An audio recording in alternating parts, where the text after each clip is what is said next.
a very warm welcome to all the dignitaries to our mega event, Kshitij 2023, the HR Conclave. We are pleased to have you all with us this evening. At the outset, I would take the privilege of introducing our organization to the August gathering. Sir Padampat Singhania University, an initiative of the JK Cement Limited, is a knowledge repository and a place where knowledge is considered the power that strengthens not just individuals but society, nations and the global communities. Through intensive, industry-focused transformational learning, the university is committed to preparing future leaders to address the global challenges. Sir Padampat Singhania University is a vibrant, growth-oriented institution with a multicultural learning environment that focuses on academic excellence, entrepreneurial spirit, innovation, industry integration, and internationalization. The university caters to the needs of the industry through a vast array of programs in the School of Engineering, School of Management, and School of Liberal Studies. Keeping in pace with SPSU's philosophy of academic excellence through innovation, the university is one of the front runners in the implementation of NEP 2020. Several Fortune 500 companies visited the university. The students of the university have been selected by the leading companies like Wipro, Cognizant, Tata Consultancy Services, JK Cement Limited, Hitachi India, HCL Technologies, Tech Mahindra, Global Logic, and many more. SPSU has made academic and industry collaborations with several reputed companies and institutions. Some of these strategic industry academic collaborations are Commonwealth Educational Media Center for Asia, TCS, Hindustan Zinc Limited, SAS, Intel Technology, Bima Group, Gainville, Zevia, AWS Academy, FL Smith, HR Success Talk, and Sustenance. The university has also collaborated with IIT Kanpur in the area of academics and research. Under the Corporate Connect series, Disha, eminent industry professionals regularly guide and mentor our students. To strengthen the industry-academic relationships and gather knowledge about the fast-paced trends in business, we are here with Kshitij 2023. The conclave brings together business leaders, HR practitioners, and academia across a wide range of industries to facilitate sharing of their experience and knowledge.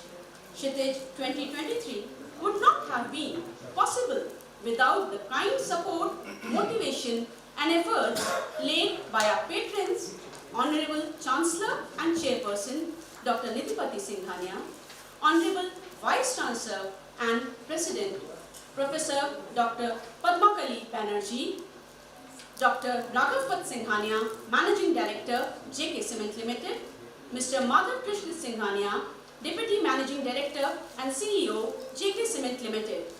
We sincerely express our gratitude to them for their incredible support. It is always good to seek the blessings of Almighty before starting any auspicious event. Shubham Karoti Kalyanam, Arogyam Dhan Sampadaha, Shatru Buddhi Vinashayam, Deep Jyotir Namaskate. So, for lighting of lamp, I welcome and request our Honorable Vice Chancellor and President, a charismatic leader, Professor Dr. Padmakali Banerjee, to please come on the dais. It is our proud privilege to have with us Maharaj Kumar Lakshraj Senji of Udaipur as the chief guest for Kshitij 2023. A philanthropist, educationist, sports patron, business leader, and 7 times Guinness World Records holder, Maharaj Kumar Lakshraj Senji Newar of Udaipur is committed to building communities, improving the lives of ordinary people, and facilitating the task of nation building. We welcome you, sir. It is an honor to have you amongst us. May I request you to please join for lighting of lamp. May I kindly request Colonel Sanjay Sinha, Head Education, JK Cement Limited, and Mr. Govind Negi founder, HR Success Talk, to please come on the dais and join. May I also request Pro Vice Chancellor, Colonel Sanjeev Tomar, Dean Academics, Professor Bhavna Adhikari, Registrar, Dr. Sanjay Mishra, and Dr. Tushar Somnath, Convener, Kshitij 2023, to please join.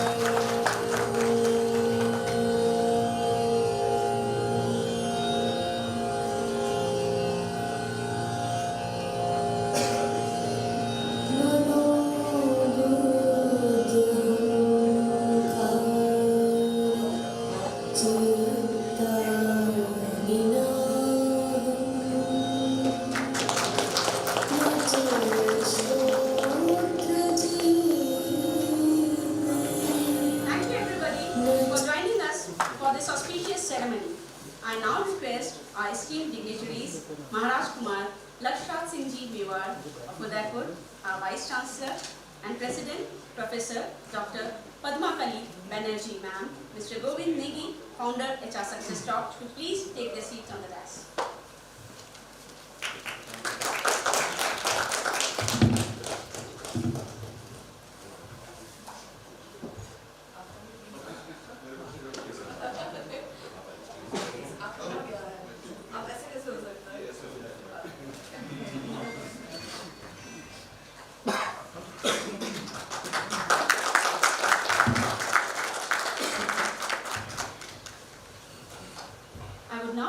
Invite our Honorable Vice Chancellor to deliver the welcome address. Dr. Padmakali Banerjee is an astute academic administrator, an institution builder, a thought leader, a leadership coach, a celebrated author, and an influencer. She is the fellow of the prestigious Royal Society of Arts and Commerce, London. She is also the fellow of Somatic Ink Blot Society, United States. She is 2023 Well-Mind Advisor, World Advisory, International Well-Building Institute, New York, USA. Her concepts and contributions on the Indian skill development ecosystem have been widely recognized and acclaimed on both national and international platforms. Her book, The Power of Positivity, Optimism and the Seventh Sense, published by Sage, is a popular choice globally. She is the creator of several psychometric test tools, including Optimism Index and Leap's Wellbeing Scale.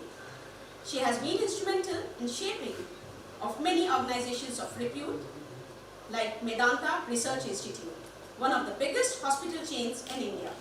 She has received several awards and accolades from various national and international bodies.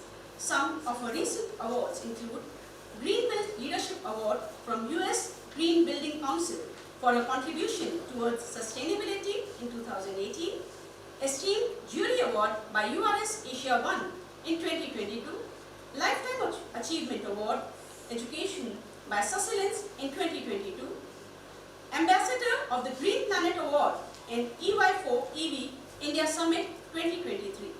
She has been featured in the most prestigious Outlook Spotlight magazine, India at 75, the change makers of modern India, as an inspirational leader and role model. She has also established a foundation for nurturing a keen interest in upliftment and betterment of the society as a whole. As a life coach, she has mentored a diverse network of professionals. We welcome you, ma'am. Thank you, Dr. Shubhani, for your kind words and introduction. I think we need a louder applause for the presence of Maharaj. I think our presence alone has given so much of confidence, and yeah. So I must welcome each one of you. I think today is definitely historical because if you look at today India, we are in the third month of the G20 India presidency, and we can see where we are moving. We've been talking about education for very long now, and if you look at to attain the sustainable developmental goals, I think the goal 4 on education, and more particularly goal 4.7, which is primarily talking about lifelong learning. So I'm extremely delighted to be part of this historic moment where we are going to connect with each one of you. Today we have the stalwarts from the corporate leaders. So round of applause for your presence here. So Kshitij 2023 has definitely a theme of sustainability.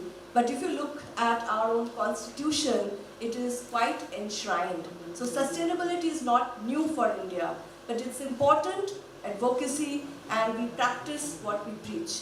So within the university, I am pleased to let each one of you know that at SPSU, Sarpadampat Singhania University, which has a legacy of none other than Sarpadampat Singhania, and the illustrious family of the JK Cement, our chairperson, Dr. Nidhipati Singhania, Managing Director, Mr. Raghav Pat Singhania, Deputy Managing Director, Madhav Krishna Singhania, and all the leadership. I have Colonel Sanjay Sinha, who is Head of Education, and each one of us, we are on a mission. When we talk about a university, we are definitely already an industry integrated university, but we have miles to go because we are seeing a beautiful transformation. If you see the NEP 2020, already the university is growing towards creating that kind of learning environment for the students. So through our centers of excellence, we have already established a few centers of excellence, which is purely working on sustainable energy, and the other center is focused on innovation and skill development. So through that, we are trying to equip students with real-time awareness and knowledge. And the presence of each one of you in the next 2 panel discussions, we are going to deliberate on not only the business practices within the corporate. Tomorrow, most of you would be spending time with our students in the workshops. So not only the campus to corporate, but what are the most key areas that students need to focus on. I think we once again welcome each one of you. I have with me my very eminent scholars present, many of our team members, my own Pro-Vice Chancellor, Colonel Tomar, and all the other deans and professors who are present here, registrar I can see there in the seat behind you, and all of you. And I must mention Dr. Tushar Somnathe, who has worked tirelessly along with the team members of all the faculty and staff members to make this possible. And we are really looking forward for the 2-day interface. And I just had a word with the young dynamic Maharaj, and we said that anything that we are doing, we definitely look at his support, what we can do in the city of Lakes. We are doing a lot of work in the areas where we are looking at upskilling, people from the community around us. Very recently, we have signed an MOU with MSME. Mr. Joshi, I think you're right there. And also we have signed, of course, our work with Institution of Engineers, Mr. Jain. So we acknowledge the partnerships that we have. And I really thank Mr. Govind Negi for really working with us hand in hand for this kind of situation. And each one of you, a hearty welcome to you. And Ms. Garima, who from Boston Consulting, who is already working together with us to create a difference in the way that we are deliberating and defining the curriculum and delivery system at the university. Thank you very much.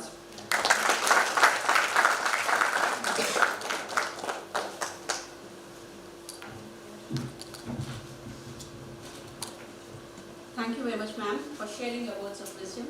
You have always been a source of inspiration to us. We are delighted to have amongst us Mr. Govind Negi. Mr. Govind Negi is an HR and business leader, blogger, social activist and investor with dual masters in computer application and business administration. He has 20 plus years of rich experience in the field of talent management. He has been awarded as HR leader by the Great Place to Work, top 100 HR tech minds by World HRD Congress, best CHRO by V Matters, top 20 India Talent Champions and L&D leader by CHRO Summit. He has also been conferred with the honorary professorship by SPSU. Currently, he is the head of Talent Bureau and India for a global IT company called 3 Pillar Global, having a global presence in 8 countries: US, India, Romania, Mexico, Costa Rica, Czech Republic, Canada, and UK. He is also the founder of the HR social group called HR Success Talk that has 150,000 members. They are also our partners for Kshitij 2023 HR Conclave. He is the founder and trustee of an NGO, Amrita Devi Foundation, which works for skill development and employment for women in Uttarakhand. I request you to please come on the dais and share your thoughts regarding this.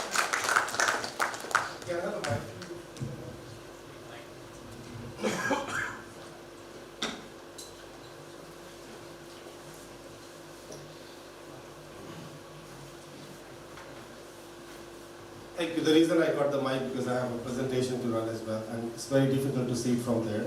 Hello everybody. Good to see all of you here. There are a lot of faces, few friends on the right side, few friends as well on the left side. And this is my second visit to SPSU, and I always enjoy coming here.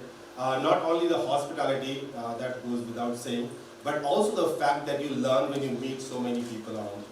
So I'm looking forward to learn more things in next 2 days and make more connections and relationship.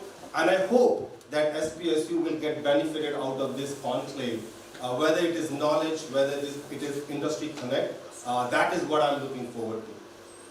Well, I think the VC ma'am has already said a lot about the workshop, and I think you don't want to hear it again from my side. What I thought that I will be adding value to this conversation is talking about the partnership between SPSU and HR Success Talk. Now, as you can see, HR Success Talk is the partner for this event. The question is, what is HR Success Talk and how are we going to support SPSU and many other universities in India, but also across the globe? Well, if you look at the presentation on the right side so that you know what I'm talking about, HR Success Talk is a global HR community for human resources professionals and business leaders. We have 150,000 members across the globe. You can see 4 flags on the bottom. These 4 flags represent 4 chapters we have: India, UAE, Ghana, and Saudi Arabia. Recently, we also started our chapters in Costa Rica and Philippines. What is our vision? Our vision is to bring HR and business leaders together and have conversations on business-related matters, specifically about talent, and try to give best practices back to the industry. So, what you get when you become part of this community? One, you get an opportunity to share and learn with a lot of experts on the community. Second, you get an opportunity to also network and build relationship with many people in the community and also outside the community. You get an opportunity to not only get mentored by your seniors, but you can also mentor somebody else in the community, in colleges and students. So I think this is the main advantage. This is our social media presence. We are heavily present in social media. This is our learning ecosystem. How do we achieve our vision? The vision of bringing HR and business leaders together. This is the way by which we do that. And let me take you quickly through them. The one is webinars. Sorry, let me go back. Yeah, so let's start with the HR Strings Meet. HR Strings Meet is basically the HR conferences we do across the world. So you can see some glimpses. We have done 30 conferences so far. This is our HR forum where HR and business leaders can come and ask a lot of questions if they want to. We have a YouTube channel as well where HR professionals, business leaders can go and learn about HR aspects. We have also done 6 Global Excellence Awards where participants from multiple countries have participated. And we also have a category for education. So that's an interesting one. We might do one in the month of September, October, so stay tuned if you wish to apply. Glimpses of our previous awards. We also have blogs and website where if you are a blogger and you wanted to share the original content with the audience, you can do it through our website. We also have Elite Club. Elite Club is basically a club of CHROs, head of HR, CXOs, and so far we are present in 8 places: Delhi, Faridabad, Gurgaon, Noida, Mumbai, Pune, Bangalore, and Dubai. These are the glimpses of our elite clubs in the past, the events we have done. And this is what we are here for, the college collaboration between HR Success Talk and SPSU.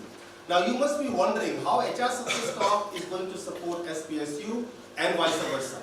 So when HR Success Talk collaborate with universities like SPSU, we support them by giving opportunities to their students to have internship in our network companies. We also give opportunities to them to have job opportunities in the network companies. Imagine the network of 150,000 HR professionals across the globe. We have the capability to even place students outside India. We are also collaborating with the universities to have this kind of event where we are doing a lot of HR conferences and being their knowledge partner. We also support universities in industry visits and a lot of formal and informal collaboration. And one of the informal collaboration, maybe some of you will witness, that is tomorrow. We're going to have a cricket match with SPSU, and we're going to do every single thing to win the match, even if we have to bribe the umpire. Yeah, okay. We'll see that. Okay, so that's what we do when we collaborate, and I hope that this relationship will go a long way, and we are also, we already have started building a lot of good connects with faculties, deans, VC ma'am of course, and Tushar, Sandram, all those people. So I hope this is going to be wonderful for both HR Success Talk and SPSU. These are our advisors. These are our country heads. You can see 3 of our country heads are women. I think that's the reason HR Success Talk is growing so fast. It's led by women leadership across the world. This is our team. 64% of our volunteers are women. Although we are a community, but we work like a global organization. Look at the structure we have built. We have 100 volunteers across the world, and many volunteers are CHROs and HR head of the organizations. If you wish to be a volunteer, you can find me after the meeting and we can talk more. With that said, thank you very much everybody for being here.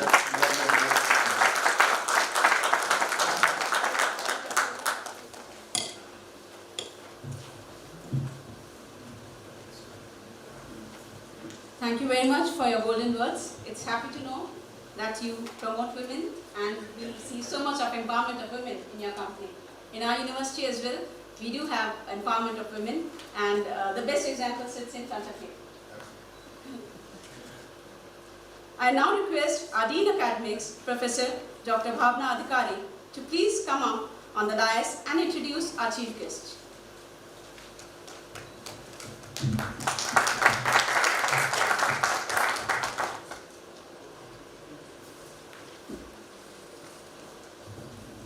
Thanks, Shivani. Good evening. Now for a moment we all have been waiting for. It's my proud privilege to introduce an icon among youth, Maharaj Umar Sahib Lakshraj Singh Ji Mewar of Udaipur. A philanthropist, educationist, sports patron, business leader, TED speaker, and 7 times Guinness World Record holder, Maharaj Umar Sahib Lakshraj Singh Ji Maharaj has since an early age voluntarily and consciously dedicated himself to public service, upholding the cause of righteousness. He has positively influenced the lives of lakhs of people through philanthropic activities. As president of Maharana Pratap Samrat Smarak Samiti Udaipur, a landmark organization established by his grandfather, Maharana Bhagwat Singh Ji Mewar, he is upholding ancient legacies and values. He is setting an example for young and aspirational Indians to be independent and respecting to India's heritage.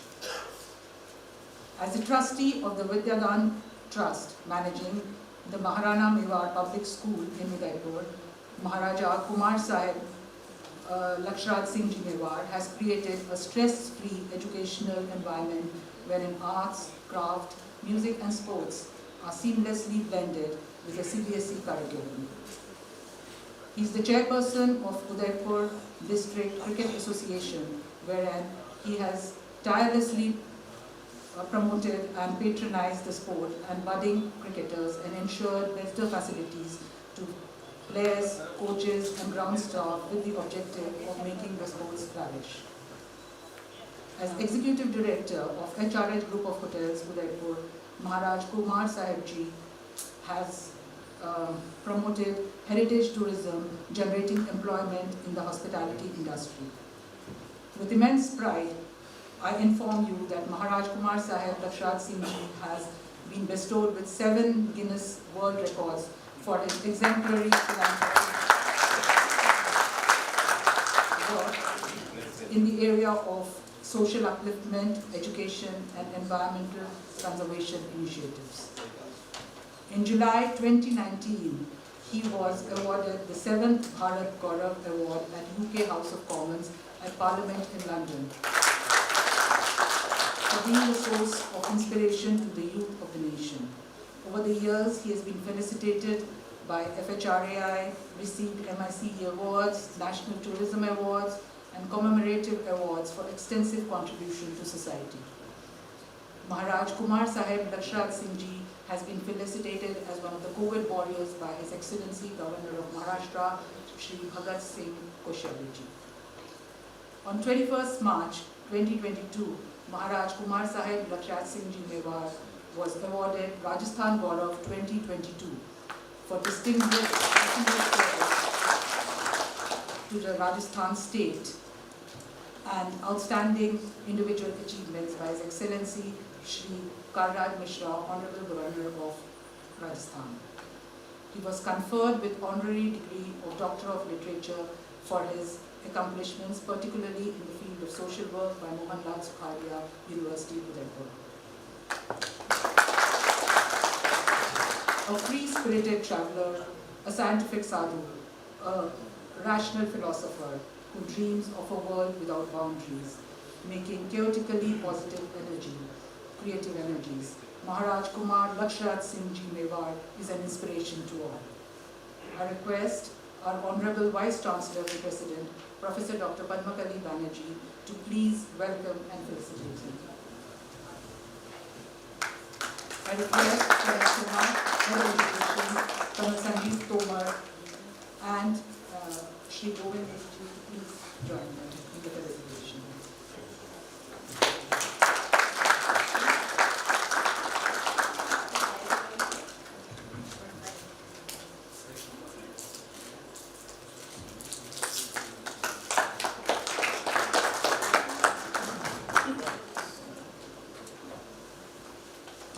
Thank you so much. I now request Maharaj Kumar Lakshrat Singh Ji Mewar to please enlighten us with his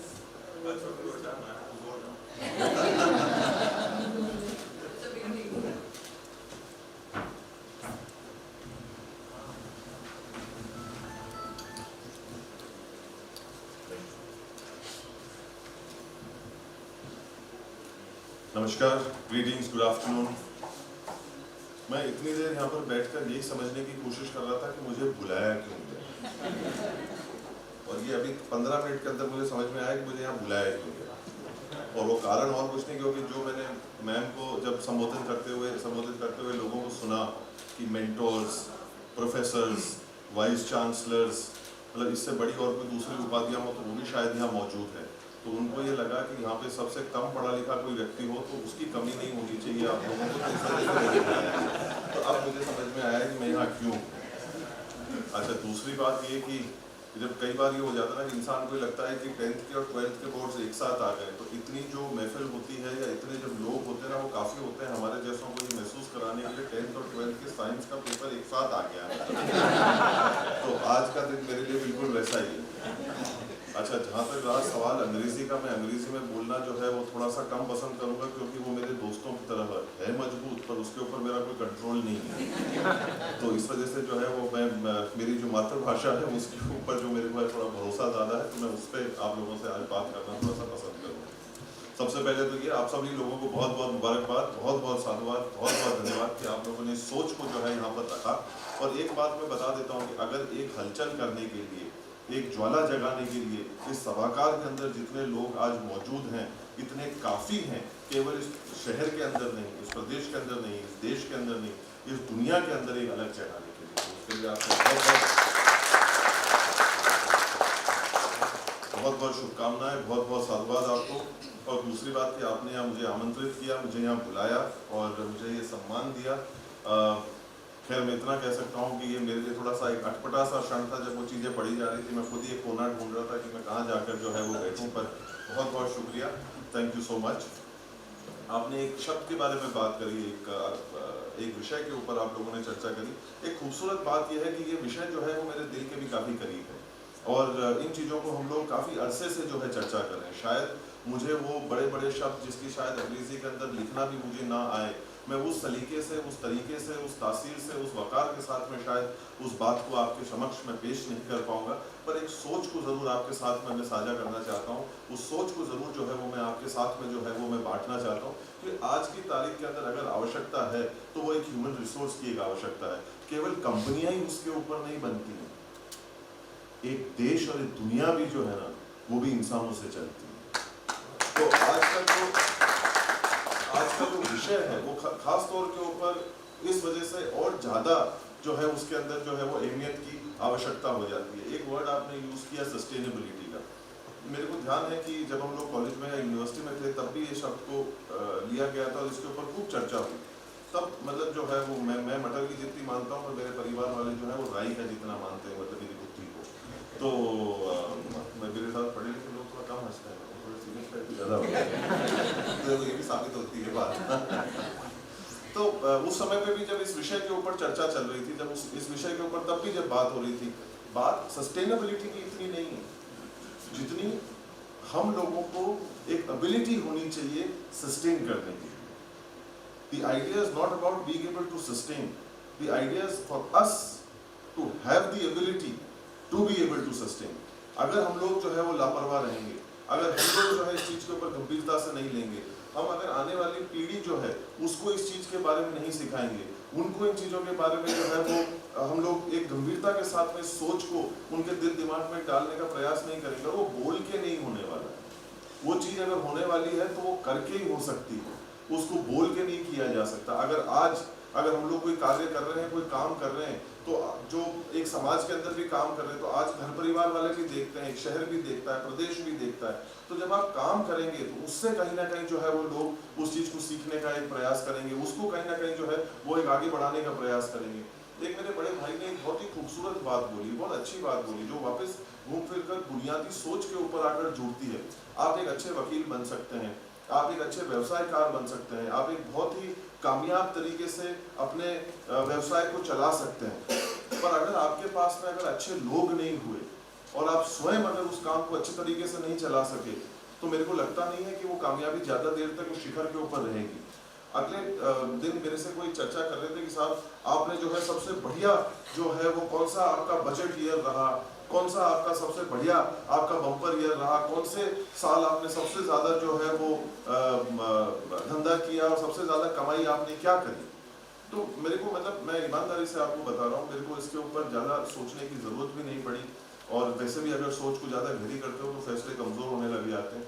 और जब मेरे दिल दिमाग के अंदर पहला जो मेरे जवाब आया, पहली सोच जो मेरे पास में आई, मैंने कहा कि जनाब ये ऐसा नहीं है कि इस साल या 4 महीने या 6 महीने या 1 साल में मैंने कुछ कमा लिया हो। मैंने कहा कि अगर हम लोगों ने अगर एक चीज़ कमाई है ना, तो पीढ़ियों के ऊपर हम लोगों ने इंसानों को कमाया है, वो सबसे बड़ी कमाई है।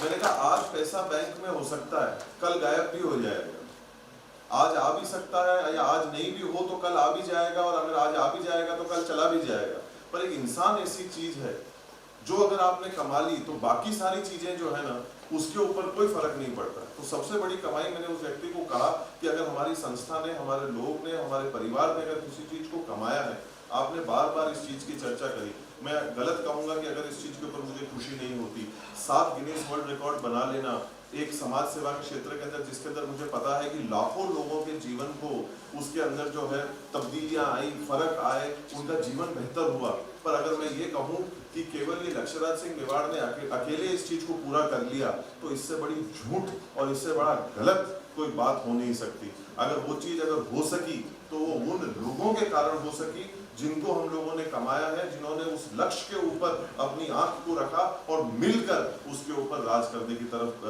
बढ़े, और तब जाकर उन लाखों लोगों के जीवन के अंदर जो है वो तब्दीलियां आ सकी, फर्क आ सके। तो सबसे बड़ी कमाई ये थी कि आज की तब भी वो लोग हमारे साथ थे, आज भी लोग हमारे साथ हैं, और यही अकीदा, यही भरोसा, यही विश्वास है कि आने वाले कल में भी वही लोग हमारे साथ में रहेंगे, क्योंकि वही सबसे बड़ी कमाई होगी अगर इंसान को इस दुनिया के अंदर जो है अगर आगे एक कामयाबी के शिखर के ऊपर चलना है। एक समय में ज्यादा तो मेरी खुद की आवाज बहुत पसंद है, पर अगर एक किस्सा मेरे को बात से बात, मैं बहुत गैर औपचारिक व्यक्ति हूँ, जहाँ से जो चीज़ याद आ जाती है मैं उस चीज़ को मैं बांट लेता हूँ। सबसे पहले तो मुझे एक ब्रेवरी अवार्ड भी मिलना चाहिए कि मैं इतने विज्ञात, इतने शिक्षित लोगों के बीच में खड़ा हूँ।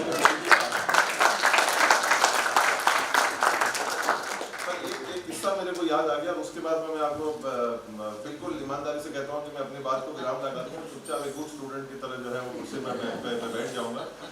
एक किस्सा मेरे को जरूर याद आया, मेरे को लगता है कि कहीं ना कहीं वो प्रेरणा मेरे को इस सभागार से ही मिली, और वही चीज़ मुझे यहाँ पे कहीं देखने को भी मिलती है। तो वो अगर मैं नहीं बांटूंगा आप लोगों के साथ में तो कहीं ना कहीं नाइंसाफी होगी, और बहुत खूबसूरत बात है। कुछ लोगों ने शायद सुनी भी होगी, और जिन्होंने नहीं सुनी उनको भी जो है इस चीज़ का आनंद आएगा। और मेरे को लगता है कि काम कुछ वैसा ही हो रहा है, और आनंद और स्वाद भी उसी चीज़ के अंदर आता है। एक कक्षा के अंदर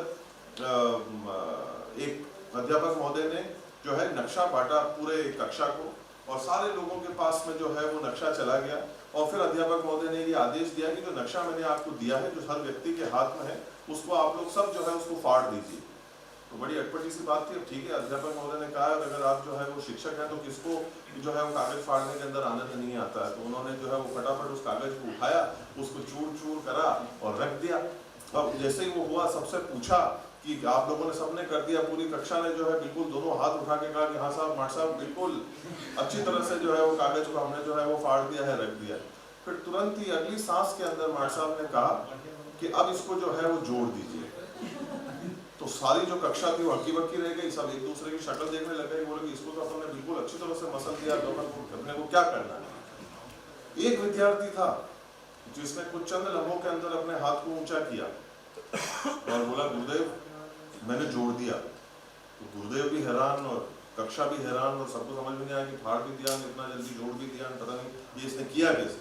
तो माट साहब की जैसी आदत होती है कि आप बेटा खड़े हो, बताओ तुमने काम कैसे किया। तो उसने कहा साहब बहुत सरल था, बहुत ही आसान काम था, इससे आसान काम नहीं हो सकता था। उन्होंने कहा कि हाँ भाई ठीक है, ये तो सुन लिया भाई, मुद्दे की बात तो बताओ किया कैसे। तो साहब मैंने नक्शे को लिया, मैंने उसको उल्टा करा, उसके पीछे एक इंसान बना हुआ था, मैं इंसान को जोड़ता चला गया, दुनिया खुद ब खुद जुड़।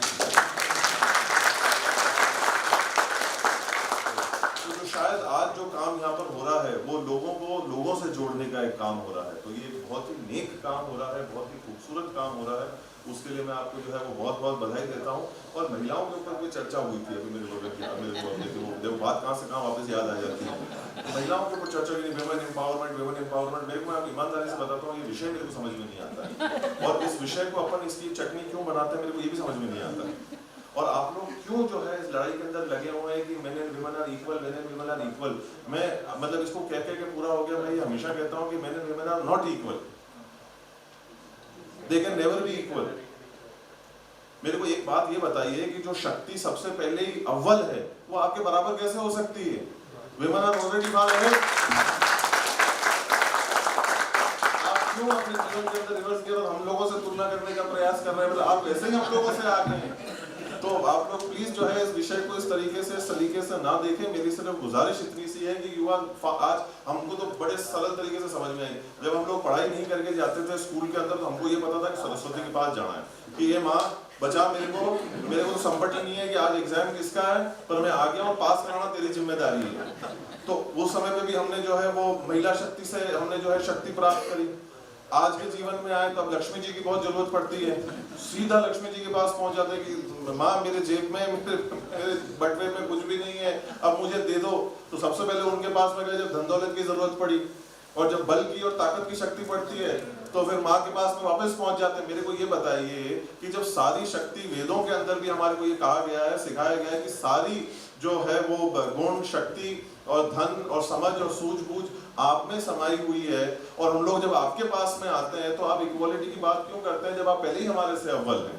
तो मैं इस चीज को आपको पुनः जो है वो याद दिलाने की कोशिश कराऊंगा कि that you are always ahead, we worship you, we look at you, and this is something that I have learned practically in my life so far. तो जो आपने कहा है, जो चर्चा पहले हुई, we would only like to say कि we only aspire to be able to do the things that women have done today, and the strength and the power that has been bestowed in them by Mother Nature and within yourselves is just something phenomenal. तो आप लोग इस चीज के ऊपर भरोसा रखिए, आप इस चीज के ऊपर अकीदा रखिए, क्योंकि हम लोग आपको फॉलो करते हैं, हम लोग आपसे देखते हैं और हम लोग आपसे सीखते हैं। पुनः मैं आप लोगों को जो है वो धन्यवाद ज्ञापित करता हूँ कि आपने मुझे यहाँ पर बुलाया, आमंत्रित किया, उसके लिए बहुत बहुत शुक्रिया। और एक दो पंक्तियों के साथ मैं आपको छोड़कर जाना चाहता हूँ कि नियत जिसकी अच्छी है, किस्मत उसकी दासी है, कर्म जिसके अच्छे हैं, उसके घर में मथुरा काशी है।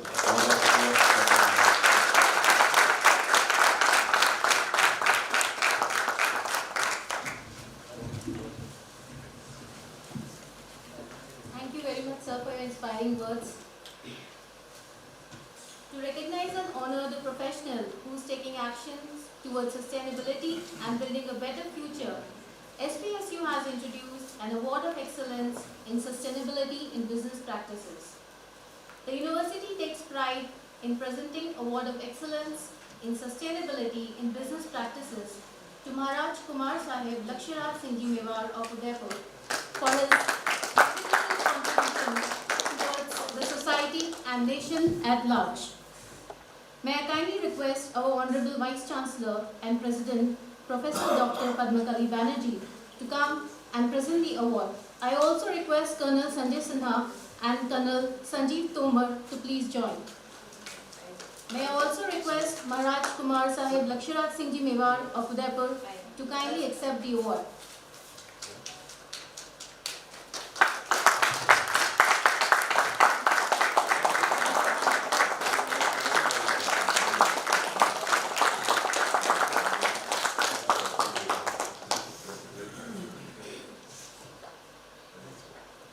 Thank you, sir. Thank you, ma'am.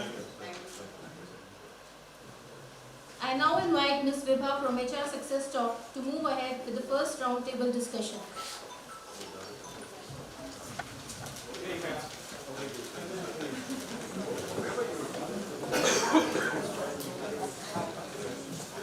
Thank you all the best. Have a great couple of days. Enjoy yourself, and hopefully something more powerful and magical comes out. All power to you, all success to you.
आपको मालूम है कि उससे वो शिकार की sir पूरे सामने आ रहे थे, दिख नहीं रहा था। उनका इससे अच्छा मौका क्या मिलेगा, अपनी बात हो जाएगी थोड़ा सा।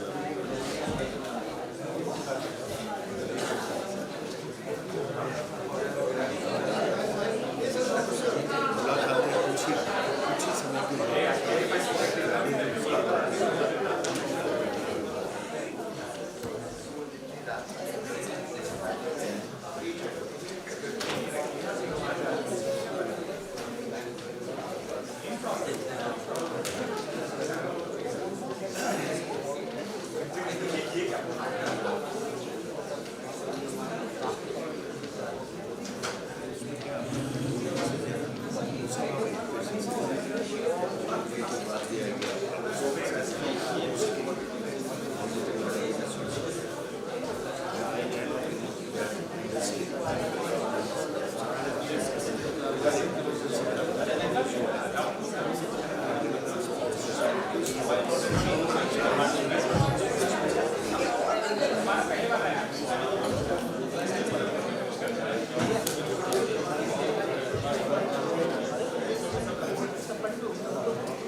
for hosting the round table discussion. So we'll go ahead with our first discussion, that's on building sustainability and inclusivity into the heart of the business practices.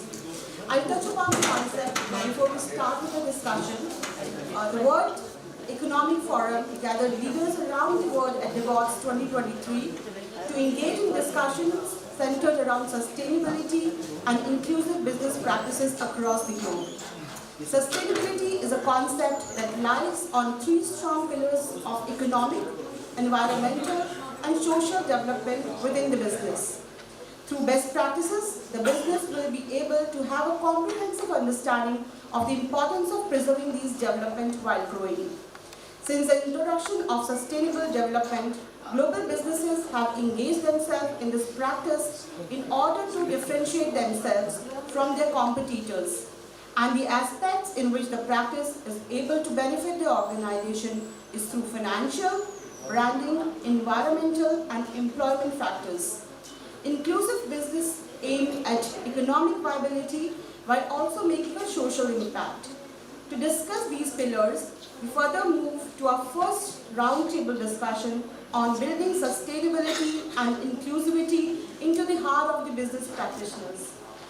Ms. Kshitij, Deputy General Manager, Head HR HCL Tech Vietnam, is the moderator for the session. Can I request Ms. Kshitij to come?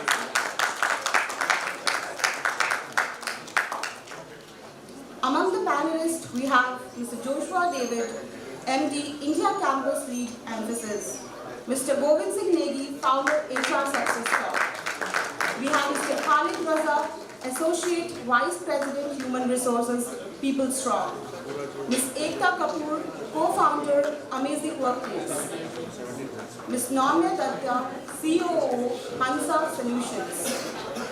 Mr. Amit Kataria, CHRO, Minfi Technologies Private Limited.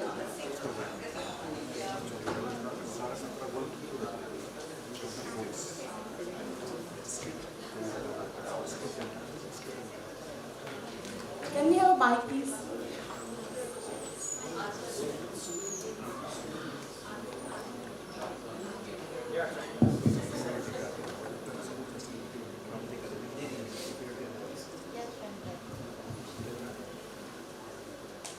Good evening, everyone. Good evening. Namaste, Sastyakal, Kemcho, Vanakkam, and very good evening. I see the fraternity and a lot of industry experts are here from different parts of the country. So I am Kanchan and I will be moderating the most spoken now in the last few years. I think whatever I understand is from since 2015 we've been speaking about sustainability and inclusivity of business in the heart of business practices. So so the way that we will be driving this, yes, so we have all our industry experts here, and we probably have them to to definitely talk about few insights, what they feel and what is their experience has been in this area. And after that probably we will spend about the last 15-20 minutes, maybe in the end of the session, with some of you who can ask them questions too. So we will go with this format. Okay. So yes, we heard from the first half of the session that they did speak about sustainability.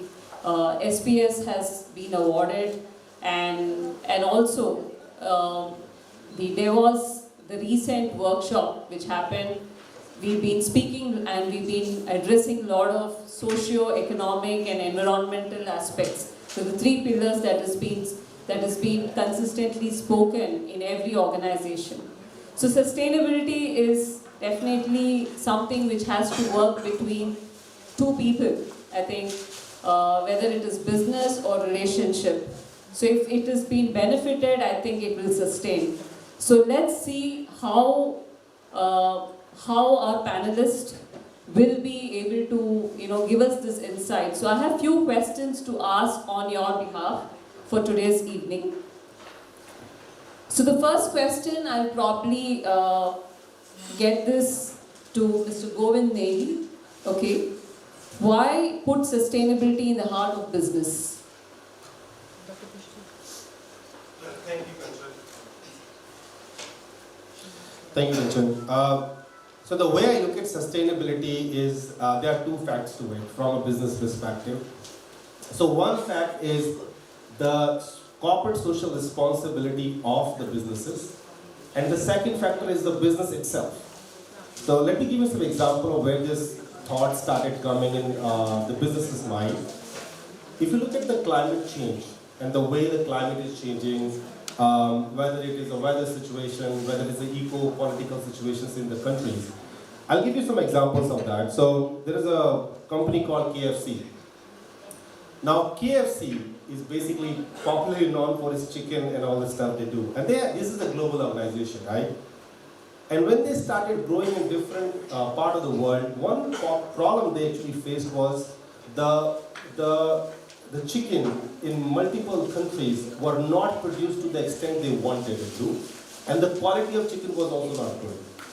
So when they started going deep into this problem, what they realized is actually connected with the farmer situation and the lack of modern technology to produce chicken which KFC could have produced. Now, if you look at that, this is a business impact. Nike has to shut down store in many places in Asia because the countries in Asia were flooding at that point in time. So basically, when you look at from a sustainability and inclusiveness perspective, business has to come to make sure that they are contributing their part to sustain, whether it is climate, whether it is economics or maybe the difference between a social economic status of the person for the sake of business. Otherwise, the business will not be able to sustain. The second part, I believe, is that the way I think we spoke about it in multiple platforms and I think before this, that we all have some responsibility towards society. We have that responsibility as an individual, but we also have that responsibility as a corporate. Now, you must have heard of corporate social responsibility as CSR, popularly known as, and government has come up and said that, hey, you have to forcefully do it if you reach to a certain revenue and profit. But I think this has to come without that.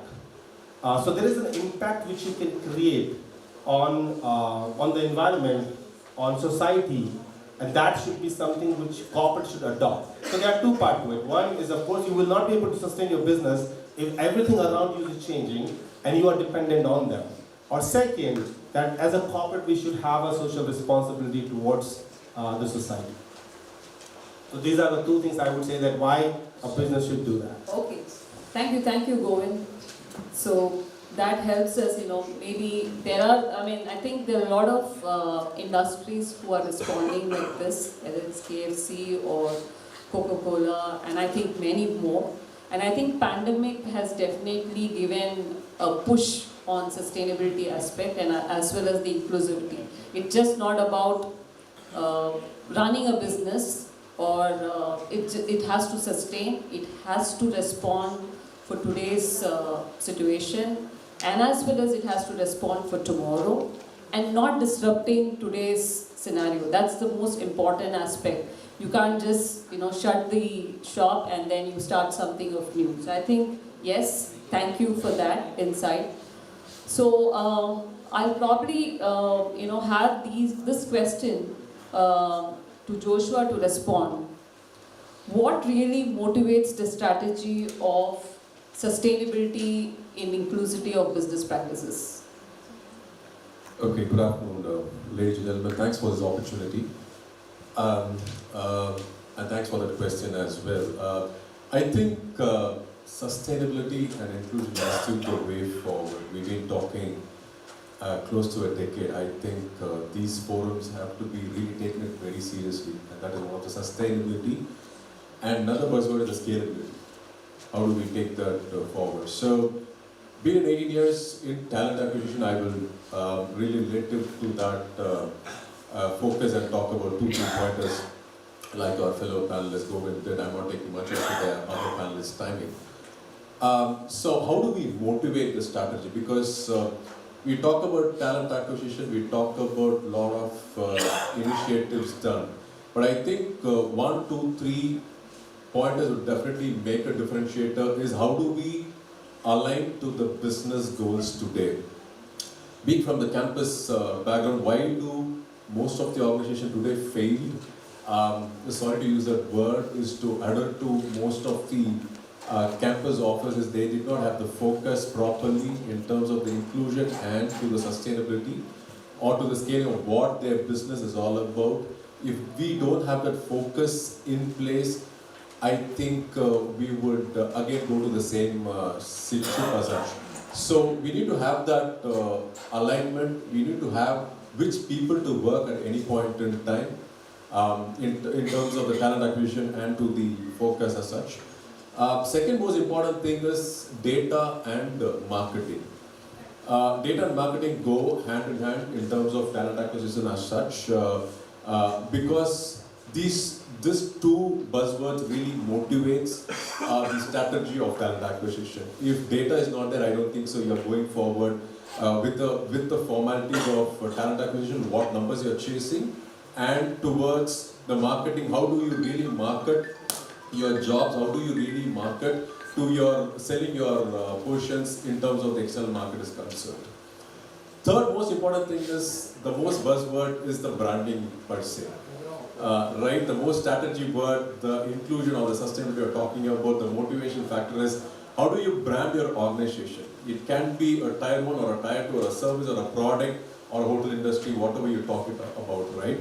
So branding at the right format, because most of your millennials, most of your Gen Z are in the market today, seeing your organization, how your organization focused, how is your inclusion, how is your diversity, how is your equity in the organization process, right? That is most important thing I would say. And the fourth most important thing today everybody talks about is your work-life balance. When I spoke to most of the freshers, we were also interacting with, when I did the HR discussion, they were talking about, sir, do I need to come to office or do I need to work from home?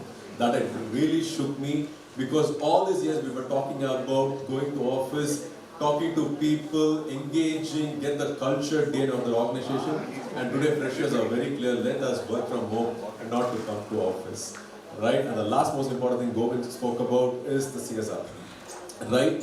How do we, whether you are in that position or whether you have not got to that position, CSR, corporate social responsibility, have to be done in all the organization. It has to be the inclusive, it has to be sustainable, it has to be the scalable in any organization, and to help the downtrodden of the society. And I think most of the organizations are doing it, and that has to really motivate the organization to way forward. I'll stop here and we will deliberate more. Thank you, Joshua. Thank you for that insight. I think strategy, yes, one is the business has to sustain and how HR has to align with the business objective, and people are the most critical aspect. And today, from a talent hiring point of view, I know this is day-to-day challenges that we all face, whether we face in India.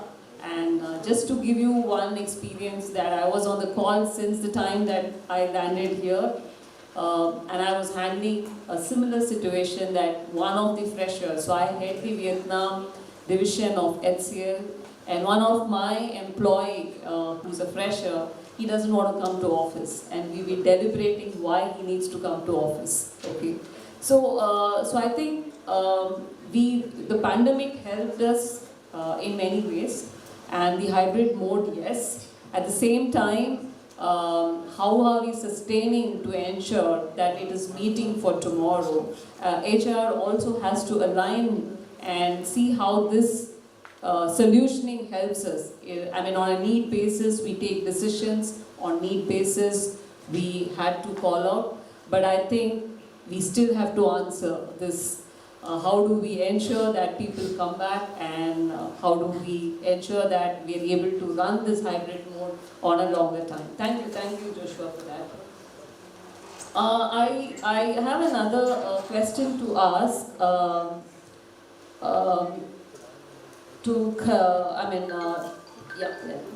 To Nomia. So, why should a business consider how it operates in a wider environment, social, economic, and system? That's a great ask. So, I, as a person, Kanchan, I strongly believe that business doesn't succeed if the society fails. I don't see it as something which is really independent. We are an innate part of this entire society, this environment, and the economic setup as well.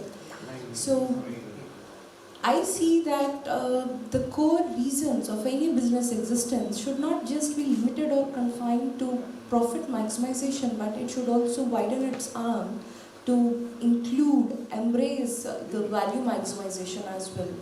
By value maximization, say I am referring to something, where every business should create and enhance the value of all its human resources, the community, the country, and make that maximization visible to the society at large. And I put a question to everyone here that doing all this make your value enhanced? It does. It does, and I believe that's how the society, that's how any business should lead its operations. And but in all these years of my interaction with many individuals, be it students or student and human resources and leaders, I'm not categorized involved, but with whomsoever I've talked to, and majority of them, when I spoke, I've witnessed some kind of misassumption surfacing their eyes, which is, they seem to believe that, sustainability is so-called brand impression and creating the brand. So, but for me, I don't see it as wrong, at the same time I don't see it as right, I'm sorry to tell that. But see, of course, majority of the human resources today and the society believe so. Because for them, sustainability is merely two things. The first one, the organization has sustained for all these years, and hence it has become a brand, which might be true. And the second one, they say that since it's a brand, it is highly probable and it is surely going to sustain for the years to come, and then I keep my fingers crossed. Who knows? Because I see that, sustainability, I have a couple of questions here, when everyone make me feel convinced with these two, belief systems that they have. I was like, I have a different perspective to this. Let's say I have an opinion that it's, everyone say sustainability is something, which is highly prone, the brand is highly probable to sustain for the years to come. I see that it is equally prone to vanish overnight, one day or the other, it is equally prone. I don't say that it's going to happen, I say it's equally prone. The reasons can be anything. It could be, some kind of rushing wave of recession, which already started aching the heads of all the business leaders, not just in India but across the globe as well. And it's definitely not, it's out of our control. We can't control it because it has many factors, socio-economic factors, geopolitical factors, and lot more. And it is not organization made, it is not something which originated in your organization, so you can't handle it.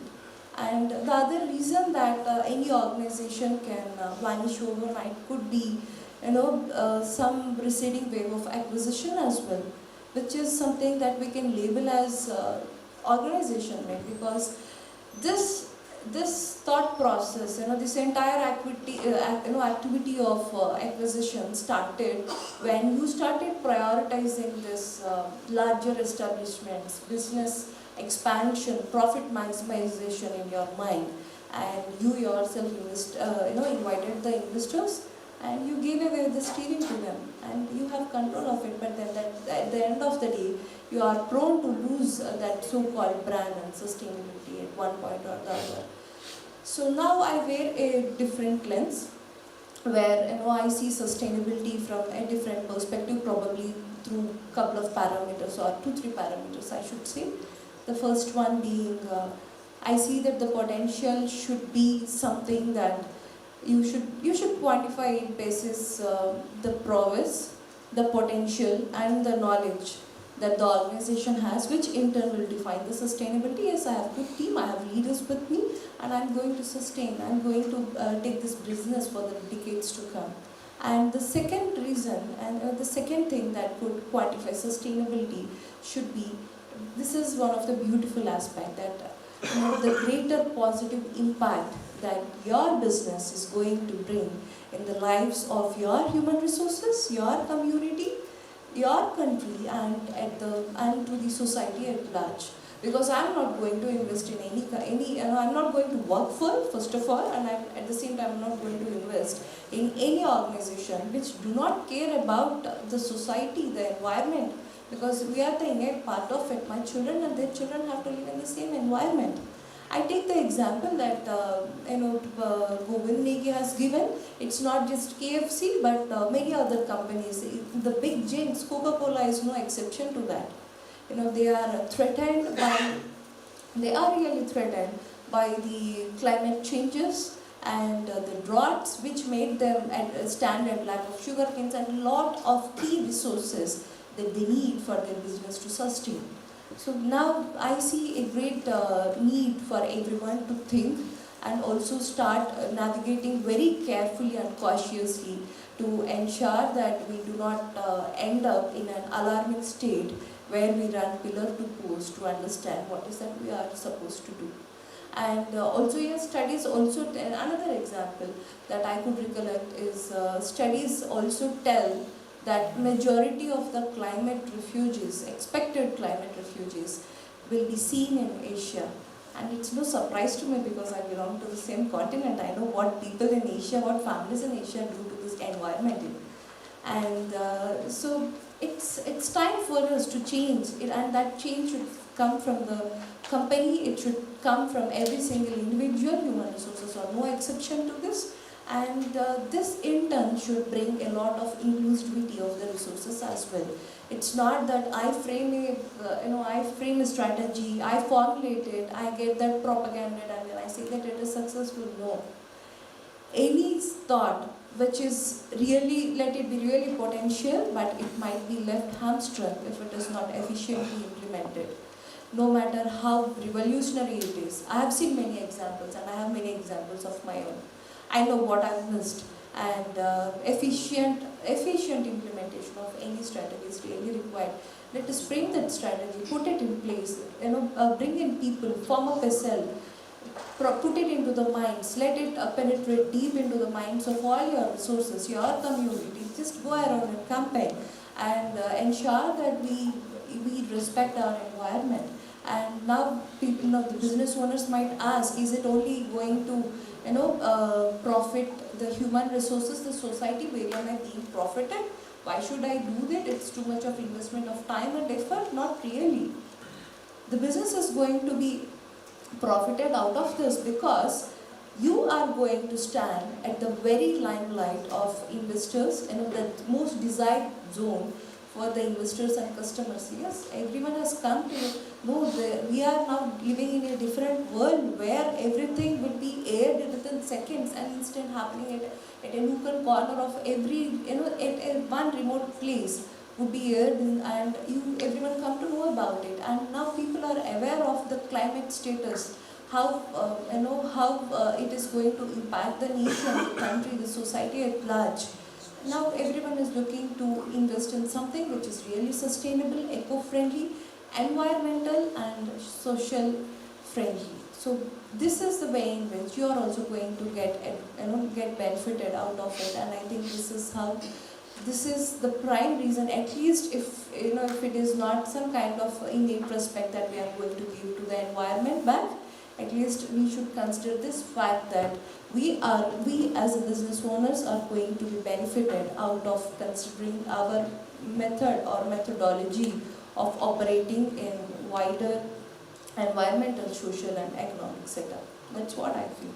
Sure, thank you to a very, very detailed response. So I think Nomia had touched upon in terms of the acquisitions. I think why does acquisitions happen? Because they're not able to sustain their business, and I think they look at some large giants or an organization which can look at some key differentiator where they could look at that organization.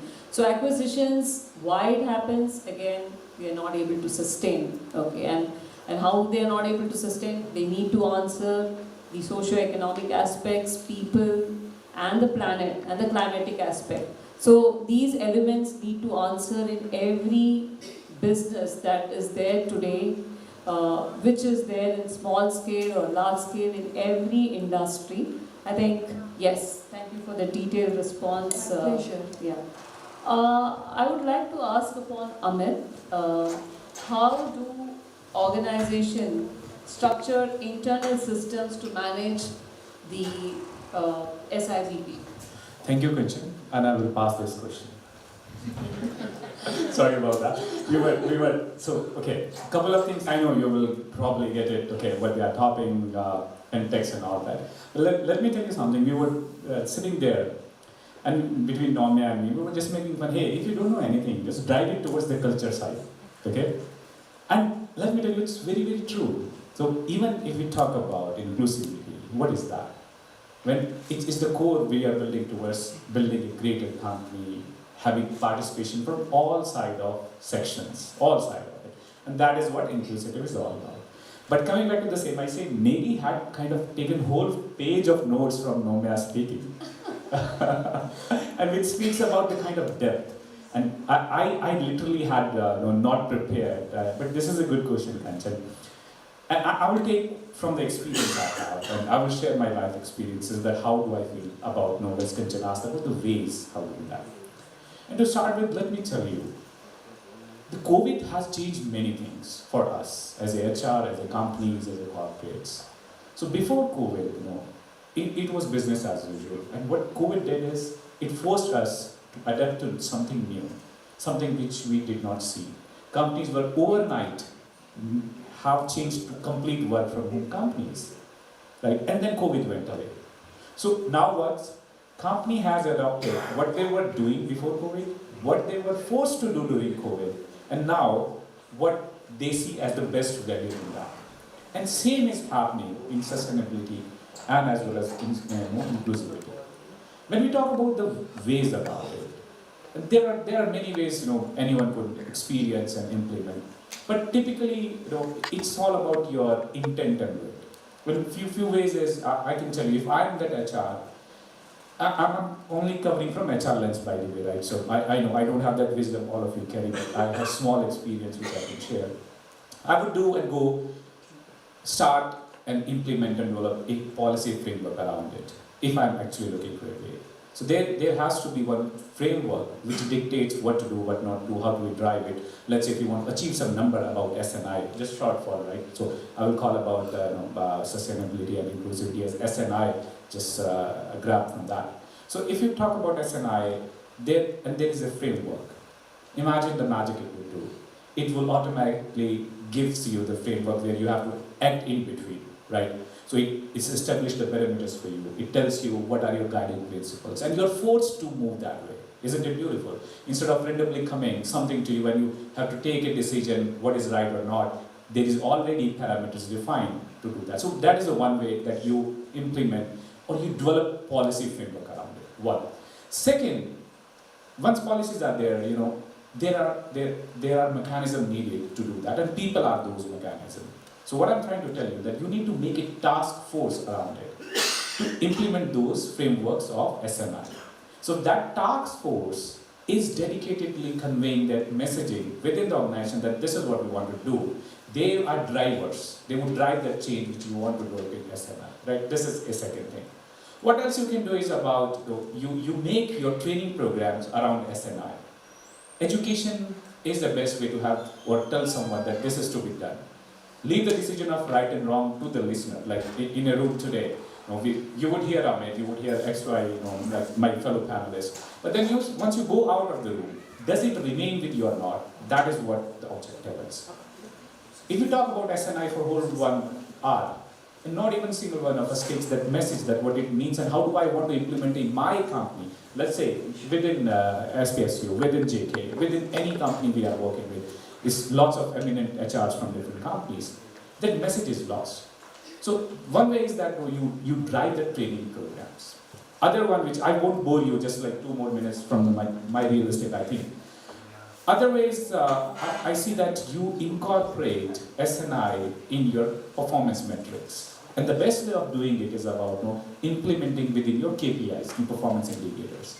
So and everyone, if you see employees, are always curious or they are always anxious when that's listed as their KPIs, because your performance appraisal, your next promotions, your reputation, everything depends on those KPIs quarterly, annually when you are assessing them, right? And that's how there are a few ways. And coming back to the same thing in last 30 seconds, as I talk about the culture, is one thing which always remain at the core of any SNI initiative you do. And no, it's not just for the fun sake. I was serious about that as well. And Maggie was asking, "Bhai, pehle ye bataya karo, tum serious ho aur kab ho ya kab nahi ho." Okay. So this is how it is. So I feel any organization's culture is a paramount which every HR should focus on, be it any initiatives, including the SNI. So that's from my side. Won't bore you enough. Kanchan, hope that answers you. Thank you very much. So Amit, I think you would definitely touch upon what our chief guest also mentioned, that sustainability, you should have the ability to be sustain the businesses or whatever practices in whatever function that you are in. So while the lot of other SNI aspect will come, but how equipped we are, and you touched upon the training and the learning aspects, and I think organizations should focus on how should we ensure that our young generation coming up, how do they get equipped with these skills to sustain what is there today and how we should be sustaining it for tomorrow. Thank you for that. And I have another question to Khalid. Yeah. Why haven't more business made move to sustainability? So first and foremost, my name is Khalid. Khalid, sorry. I think some of the challenges that we are talking about sustainability, and we all spoke of that we have been talking about sustainability for the longest time and nothing has happened. I think the biggest part is the inertia that we all are struggling with. Now that inertia, while you spoke of Amit, everything drives to culture, I think everything actually drives to culture, and the culture is what leaders bring in. So inertia will change only when your leadership is driven to build SNI into the system. The second problem that we always face with is the policy making. Are we ensuring that the policies are allowing us to build those sustainable models into the workforce? We spoke of some examples. I think those are survivability examples, not sustainability. My business is running and suddenly something comes around and I'm not able to manage my business. I move to or pivot to a different way of managing my business. That I think is not sustainability. We can't pave a paradise and put up parking lot and then ask people to pay for it. And then we say, you know what, we are creating sustainability. The second problem that we face with sustainability and inclusion is the lack of data. Right? At my level, at my KPI, I can do something, but how do I ensure that supply chain is essentially sustainable and inclusive throughout? So while I can go to my raw material and ensure that this is sustainable, but then what do I know where it is coming from? What kind of inclusivity are we talking about here? Is it only the gender inclusivity? Are we also talking about economic inclusivity? The last bit is the profit and loss at the end of the day. So businesses are run to make profits. Policy making has to drive and create those initiatives where profit is one part of it. So CSR earlier used to be part of your annual revenue or your profit, but those are very marginal numbers. I think we have to rethink at a policy level. I think all of us in the room and people who have influence in their leadership in terms of their business have to go back and make those changes, because enough said and done. Enough is said but nothing is done. So when we don't do things, I think that inertia will continue to plague us and will not be able to move forward. Sure, thank you. So, yes, so the inertia is there, and that is where most of the organization are going little slow is what I would say, and probably we will see more and more we'll exchange in such forums and practices. Ekta,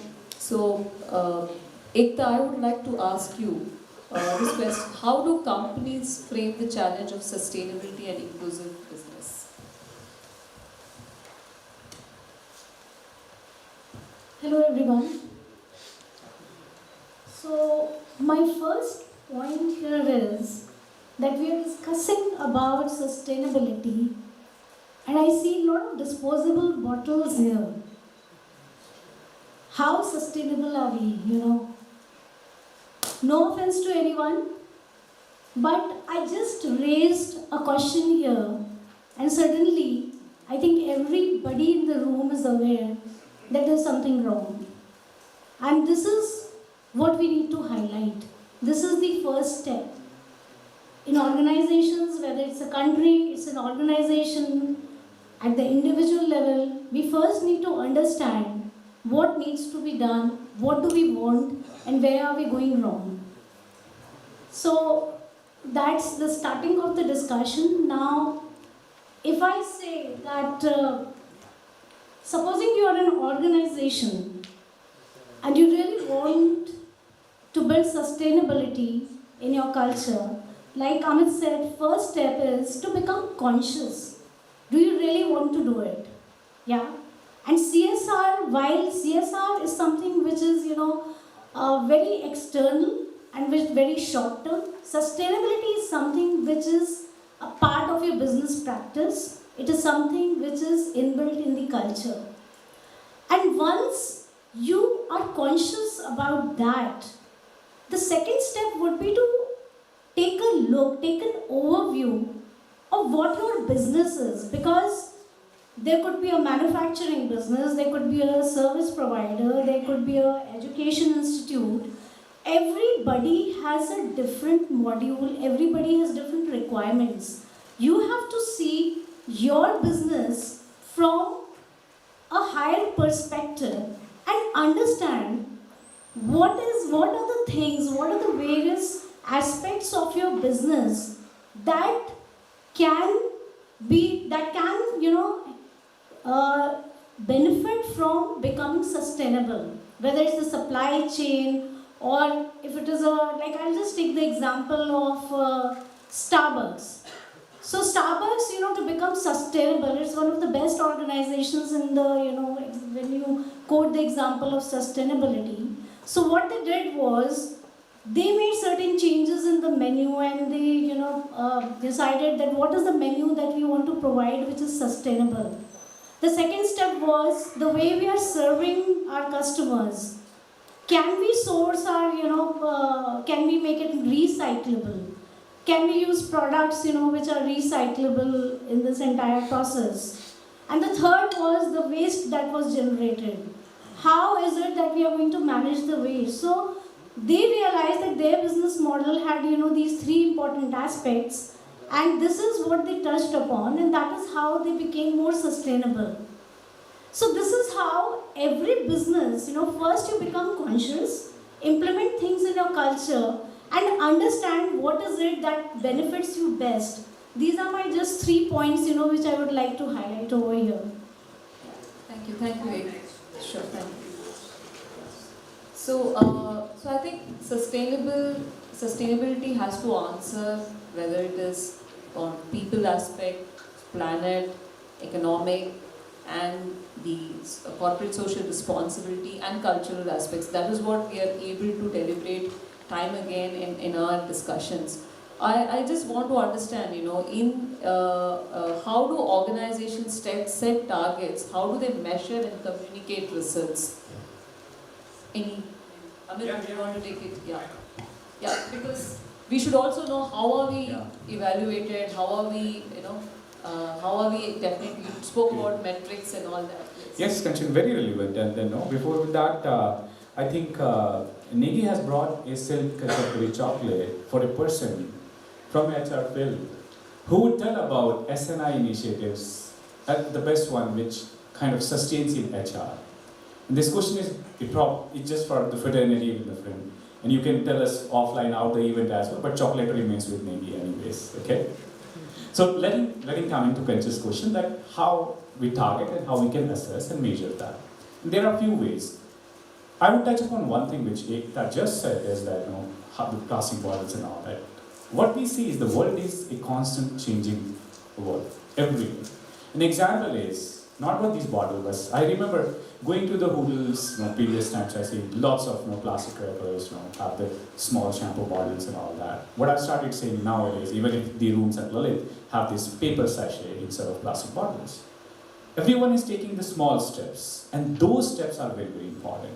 We all, in our daily life, have to take those small, tiny steps in order to become SNI, educated or inclined people. We will drive that change. And say, so it was a very, we 10 of us flew from Delhi, and it was like a fun ride. Monica was there, and we probably few of us, and many of us, only met first time in there. We never knew anyone. Why? And this whole combined initiative, SNI, was one motive. And this SNI gave us that fun, that idea, that whole motivation to come here today, spend our time, listen, and Maharajaji was very right, he really touched upon very good things about empowerment, he was saying, and he was right, same with SNI. And I would only take 2 minutes coming to the relevant point which Kanchan asked is, that SNI is not the initiative which we will set a huge targets and we will aspire to achieve by themselves. No. We all, as a tiniest molecule, or I would say the electrons in our last orbits, we as individuals have to work on that direction. Remember, anybody who is a science student would remember, carbon has a valency of 4.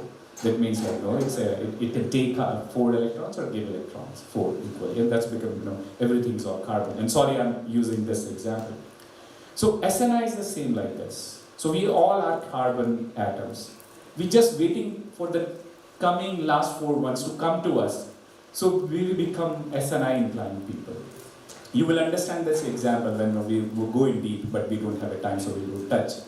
In the targets, there are a few things we can achieve, but it depends on the kind of angle you are looking. So if it's HR, I would say I will set a targets that I want to achieve this in terms of diversity in workforce, right? I want to have this number of male-female ratio, this number of in terms of discipline, or differently able people and not. And there are many things you want to achieve. As a company, you can say you want to reduce the carbon footprint in a journal. This is the target you would do. How you want to do is just a couple of things, which another 1 minute I will tell you. I feel benchmarking is a fantastic way of knowing what you are doing and what other people are doing. And it's a constant mechanism for you to actually evolve. Because unless you don't know how the competition is working, you don't have those yardsticks to improve on. So that is a one major concern you can do to set the benchmark, study them, take the competition study, and then do that. Second way probably to doing that is though, you put assessments and periodic audits in terms of your SNI initiatives which you are doing. So it will give you more insights where you can act upon timely, you can course correct if it's needed that. And third is, you go and study reports which are being publishing as a data. AI is a very important tool in that. If you see lots of information coming our way, but we don't absorb that. We just kind of pass on. We read newspaper every day, but we take only one or two things which are important to us. SNI doesn't work this way. You have to absorb the sense of whole coming to you in terms of overall data coming, and then you can analyze that data, use latest techniques, and then measure and set the targets upon. Few of these things will give you an idea what I want to talk about, but yeah, in the spirit of time and essence, and not bore you more, I would rest my case here. Sure. Thank you, Amit. So yes, one is you did speak about the targets and how do we measure ourselves, and I think SNI is more about competition and competition to keep, we don't know what's coming up in the next 5 years, and I think we will keep answering this, and there is more to adapt, more to gain, the ability that we have to keep building, and I think we'll get this going. So I just want to pause here. I would like to ask our audience if you have any questions to our panelists.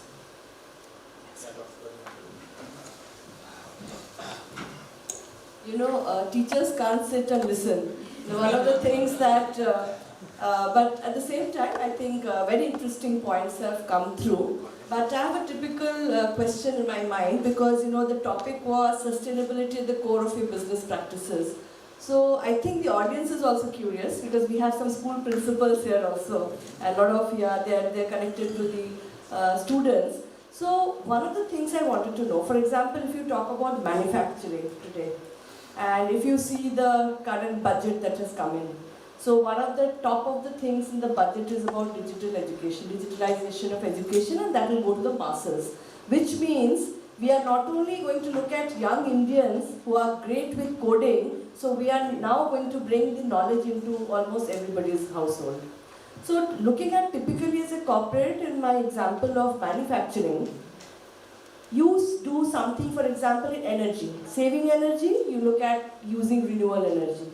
For example, I would like to, it would be nice to hear from each one of you okay, how do you take care of waste management, for example, in the corporate, through your business practices.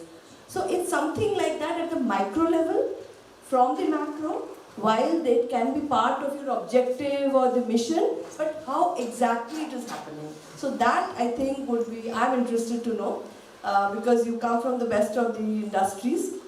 So how do you ensure that through your business practices, you are reaching the goal of sustainability? Also, sustainability when you are looking at, you see the entire ecosystem has to be created, which is now we are seeing in India, right? Through the policies, through even Make in India. So all of these are practices which will boost sustainability or reducing the export in terms of, creating some of the things within the country.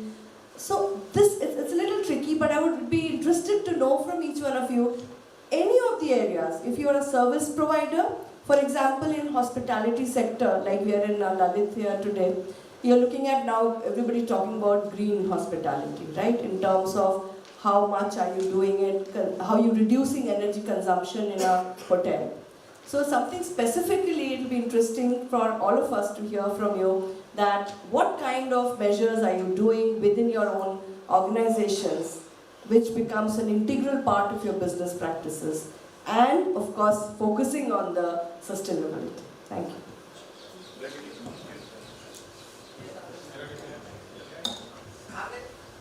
So I was just passing the mic, Dr. Makali. Okay. So I think this is how I'm going to tell this. I think the sustainability is not a cheap thing to attain, first of all, for organizations. Like Ekta gave an example of replacing these plastic bottles. I can tell you this is going to be costly affair than, it's going to be cheap to have a plastic bottle than replacing them with an alternative. So that's one piece. The second piece I'm going to talk about is that still for all the sustainable and inclusive practices, you don't need money. So I'll touch upon both of them. And honestly speaking, it depends upon what industry you want. So I come from an IT industry, so I'm going to tell about it from that perspective. So one of the things we did, and we realized it's costly affair, was to change everything in our organizations to more which is eco-friendly. So we removed all the plastic bottles and had glass bottles. Or we just said, hey, we have to remove from like paper waste, electricity waste. Like you can think of any possible thing you can do in an office, we started doing that. We realized it's a costly affair. We could afford that, so we did it. But we knew that the outcome is basically the sustainability out of it. The second thing which I would like to touch upon is that you don't need money to do everything. And that's connected with what you said, Amit, is the mindset and the culture you have to build in the organization. One of the core values of 3 Pillar is outsized impact. This is our core value. And the core values for us is not something which you put on the poster, we live it every single day. We tell every new hire, every existing employee in the company that how you can achieve outsized impact is by doing something which makes an impact to the world. So, if you're an employee, you do something which is whether related to sustainability, diversity, inclusion, whatever area you can think of. One of the things which I do, and my organization has encouraged me to do, that I run an NGO called Amrita Devi Foundation. You might have heard in my summary and brief also. This NGO works for girls and women in Uttarakhand. And the objective is to make them independent on their own. For that, we do a lot of soft skill programs. I can proudly tell that last year, we actually trained 200 girls and 53 of them are now independent. How could I do that? Because my organization allowed me to do so. So sometimes it is also about building a culture and mindset which encourages your employees to go and make sure that if they want to do something for inclusivity, they should do it. If they want to do something for sustainability, they should do it. Even that change will be powerful. All the time we should not look at organizations, but we as an individual can also make that impact provided our corporates give us an opportunity and do not say that I'm moonlighting. I'm doing something for the society based on my core values and my organization should be okay with that. And they're okay with that. In fact, the idea for me to start an NGO came from my boss. So I think these are the things if organizations start doing. Now, because we are not a manufacturing company, we cannot come up with a lot of Kaizen and all those things to make sure that we are sustainable. But we can come up surely with our office and the mindset. One last thing which I want to tell is that we run a program and we wanted to know how many people are volunteering in the organization. To my surprise, I thought that out of 500 people, like roughly 50, 60 people must be doing volunteering. Out of 500, 450 people were doing volunteering. To the small to the largest level. I thought to run a competition, I was like, okay, now 450 people are going to win the competition. And we never knew those stories. We actually gave a platform to people to come and share those stories. Now I heard the story for, let's say, from Kapil, from Monica, from Ranjit, from Amit, everybody heard the story. It motivates me to do it more. So I think these are the things, depending upon what industry you could be, you can do. We did it successfully, and we focus more on mindset and culture after that. Hope that answers your question.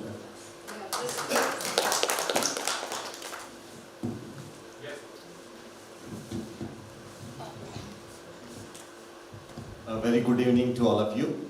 We are talking about the sustainability and issues related to it, and ma'am just now pointed out that plastic is a great problem for this environment. I would like to apprise the house that the SPSU student is working on this problem, and they are mixing this plastic with the cement, having inspired by the fly ash. Fly ash is a great problem, and it has now been mixed with the cement as ingredients, and the cement quality is being read. So one of the student is doing work on this problem, and we have got very good results, and we are going to publish it soon. So this is from my side. I am Dr. Deepak Vyas, Professor and Head Department of Chemistry, SPSU. Just to respond to you, ma'am, and I mean, if you ask us, ask me, an IT organization today, pandemic, is still not operating full time, so it's in hybrid mode. Many of the organizations have shut their offices. Okay, and having a mechanism only twice a week or thrice a week. So this also helps. How are we saving in many aspects and still responding and still being competitive in today's world. So that's one aspect I just want to touch upon. Second is going digital. Everywhere that you know. Just to relate from my example, I've been witnessing in a new geography in Vietnam how it is, and Vietnam is a growing economy country. They don't accept digital copies at all. We just have to, even to process our visas, we have to give physical copies. So I'm just trying to relate, how as a country that we have adapted, and as an organization, wherever we think that we should be able to come very innovatively and respond to the socio-economic causes, that we shouldn't be causing any damage. At the same time, how do we innovate? So these are few things. And from a social responsibility point of view, Govind just mentioned people don't volunteer. So yes, every giant organization has some initiatives. So we do have something called Power of One, that people contribute 1 rupee as part of their salary every day. Okay, and for 30 days you get 30 rupees from each person, and then we contribute that fund for many of the causes that we are responding to in the society. So I think there are plenty of initiatives. Each industry, as you mentioned about manufacturing, and I'm sure how they have been innovating and how they are responding, that there is not much of disruption to the planet, and I think and we'll see a lot of youngsters coming with very new innovative solutions too. Sure. Just want to add to plastic bottles. So in our organization as well, we use glass bottles. Another thing which we do for sustainability, and it's a sustained, not a once in a blue moon experiment that we do, is anybody whose birthday is celebrated in the organization, we plant a tree, and it is done for all the employees. So this is our way of contributing. We don't have a lot of waste. There's another organization which I'm aware of. Our waste is what? Laptops mostly. So a lot of refurbished laptops are given away to students. And I think that is one way we can do it. Another thing was about the digital piece of it, where you take all the redundancies, all the papers away, and then keep everything digital. So I think these are the ways where organization can support from a IT SaaS perspective. So, at Amazing Workplaces, we talk to a lot of organizations. We interview CHROs and heads. And we talk about, this factor as well. So, under employee engagement, under sustainability, they talk about different things. Like one of the things is, you mentioned glass bottle and stuff. So people bring their own mugs. Yeah. So whether it's coffee, tea, water, they go and refill their own mugs. So there is no waste as such. Then there are organizations, like you spoke about voluntary organizations. Organizations like MetLife, they have these programs where they invite all the employees to choose their choice of organization, and they go and actually volunteer. They are given the time, which is the time from their work, and they use that time to work with that organization. It's their choice, not the organization's choice. Then there's digitization of paper we were talking about. So organizations, which are very traditional, where personally, we have seen only paperwork, they are also switching to softer versions. Yeah, we need soft files. Doing campaigns with people so that everybody gets used to it. And this is a long-term process. It's not something which happens overnight. Then usage of lifts. Once a day, twice a day, don't use the lift, use the staircase. Those kind of campaigns are done.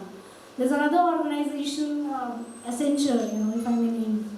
So they had this campaign where there was a non-stop music competition, and people were coming and singing, the band was playing, employees were telling their choice of song, and for every new song that was played, a tree was planted. And this went into the Guinness record.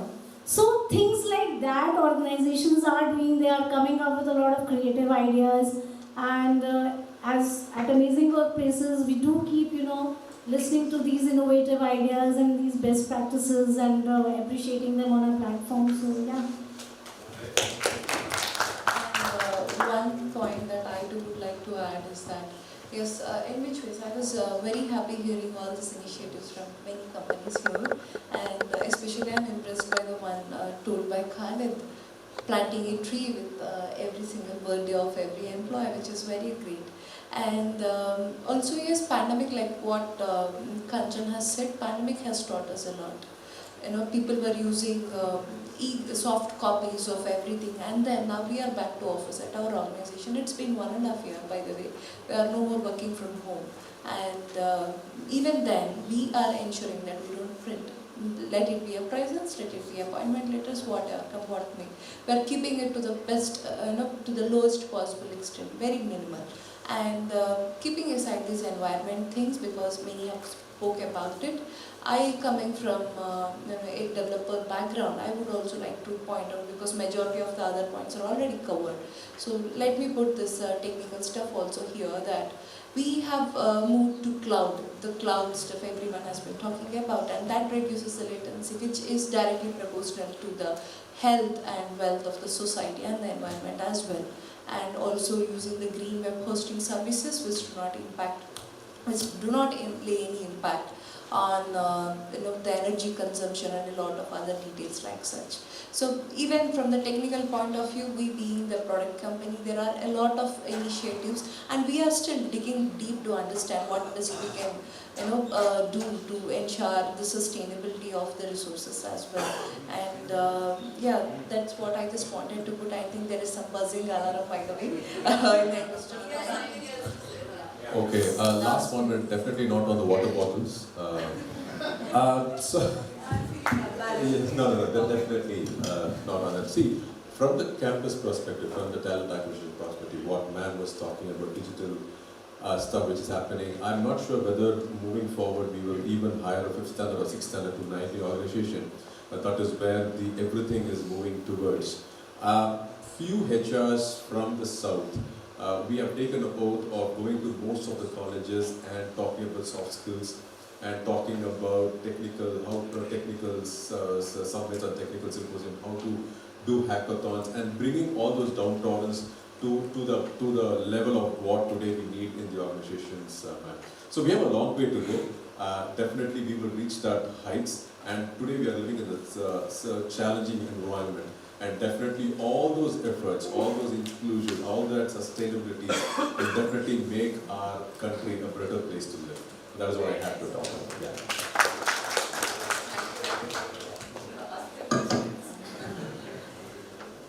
That has been a wonderful discussion. I would say that I have a lot of insights and a lot of thoughts for food.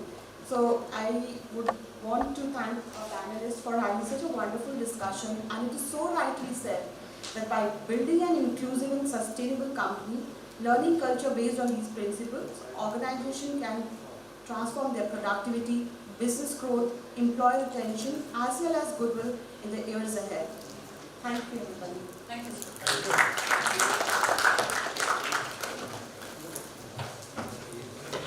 I now invite Dr. Shweta Lalwani to carry on with the further proceedings.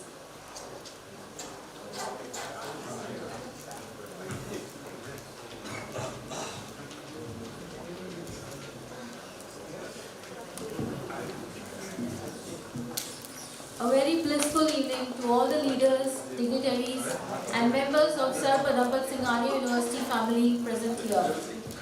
I am Dr. Shweta Lalwani, Head School of Management, SPSU. To begin with, let us all take a pledge towards sustainable environment. For this, may I please invite Registrar SPSU Dr. Sanjay Mishra for oath-taking ceremony. Please, sir. Okay, great.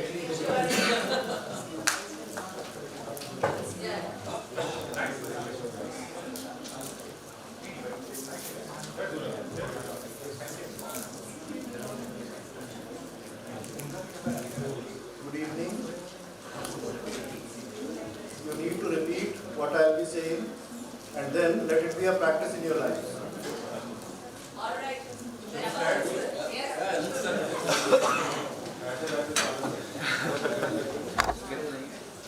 So please repeat after me. I pledge to live a sustainable lifestyle. I will consider the environmental, social, and economic impacts of my daily decisions and make every effort to be responsible. I will also share my individual sustainability efforts with others and in my community to inspire youth in making conscientious choices for our planet. Thank you.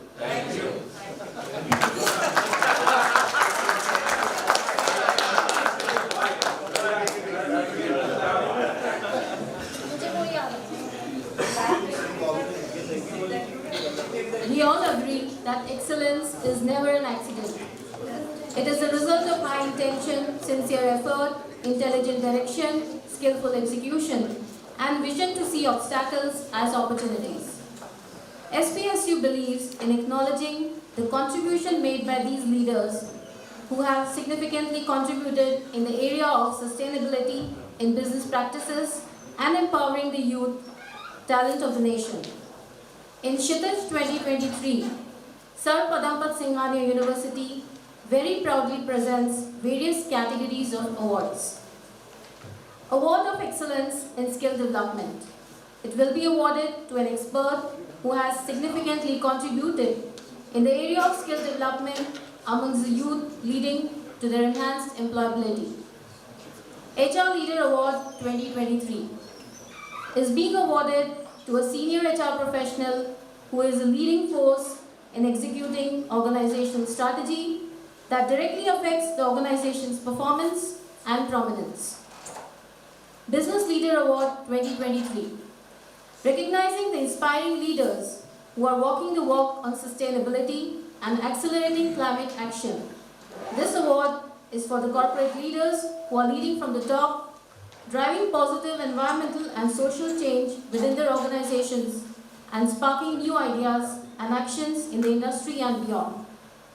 Tech Leader Award 2023, recognizing leaders who are at the forefront of disruption and innovation and have a track record of outstanding contributions to the infocom and digital media industry. I feel very privileged to announce these awards. May I now request our Honorable Vice Chancellor and President, Professor Dr. Padmakali Banerjee, to come on the dais and present the awards. I also request Colonel Sanjay Sinha and Colonel Sanjay Tomar to please join.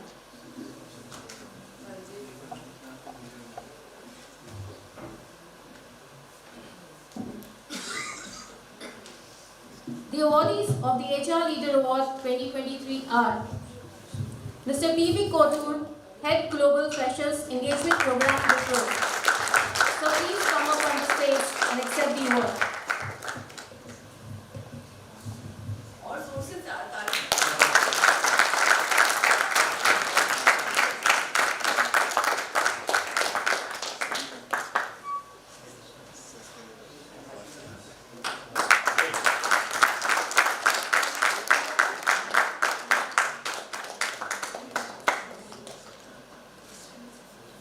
Mr. Govind Negi, Head of Talent, Europe and India, Chief Global.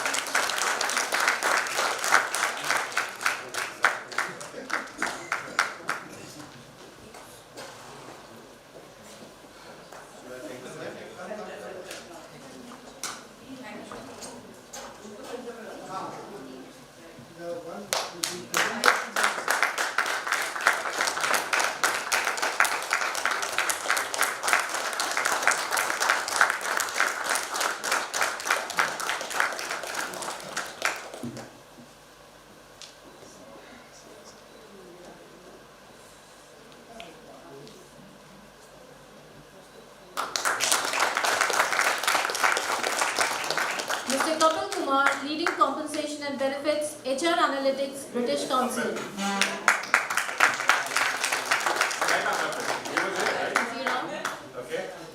Alright, we can take the next. Yeah, somebody is driving the empire.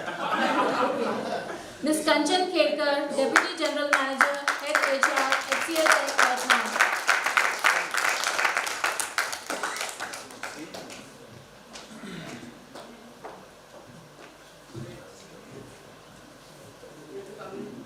As per the photographer. Come inside. Very nice. Mr. Khalid Raja, Associate Vice President, Human Resources, People Strong.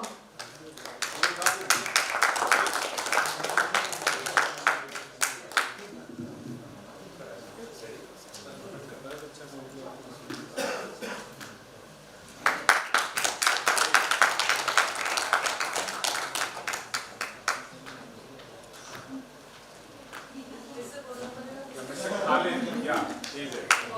Mr. Khalid Raza.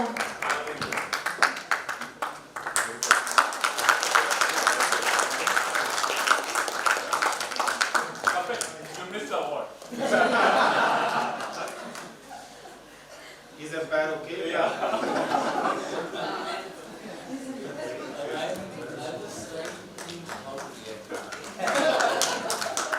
Mr. Kapil Kumar, Leading Compensation HR Analytics British Council. Now it's in react, Kapil.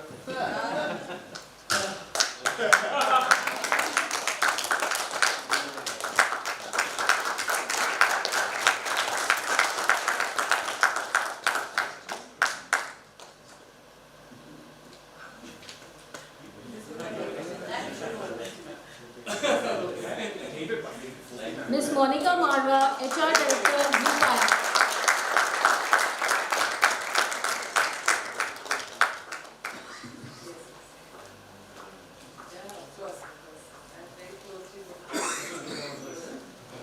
Kapil, mind the steps, mind the steps.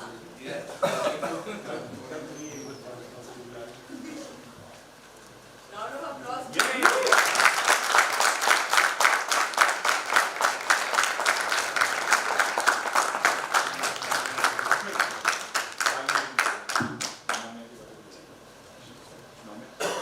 Mr. Rajneesh Tomar, Head HR, Bikaner.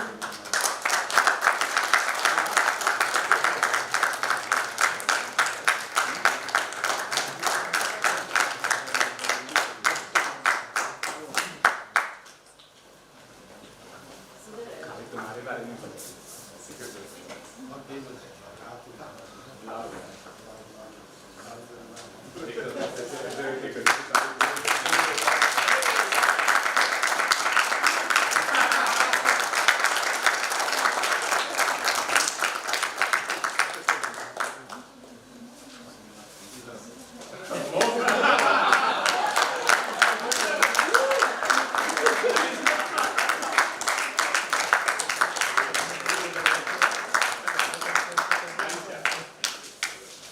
Mr. Joshua David, India Campus Lead, emphasis.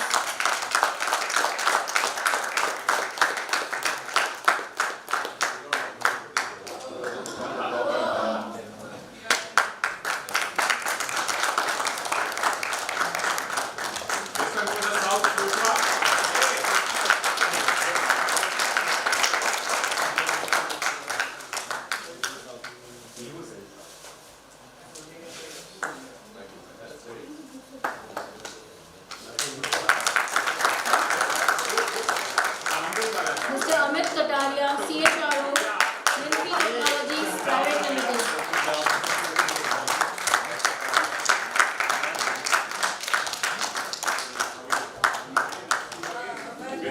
Once again.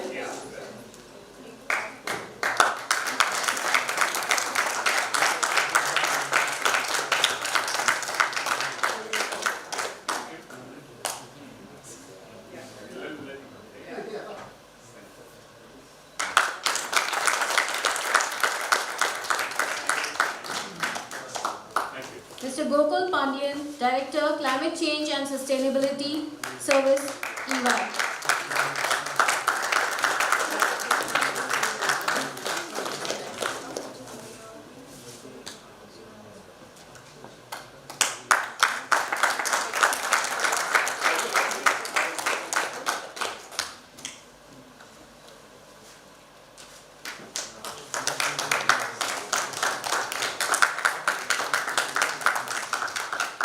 The awardees of the Business Leader Award 2023 are Mr. Ram Prasad, Chairman, Hansa Solutions.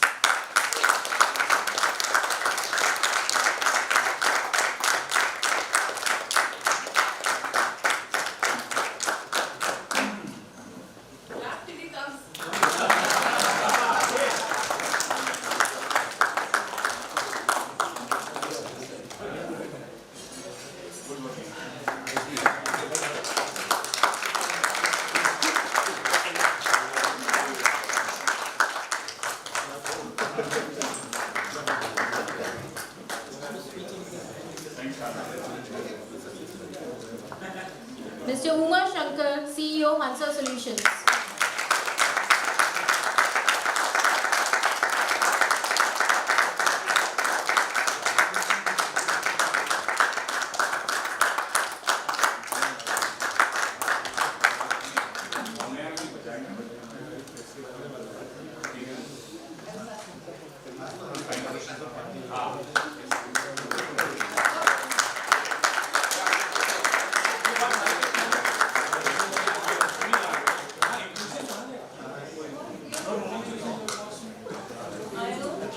Ms. Ekta Kapoor, co-founder, Amazing Workplace.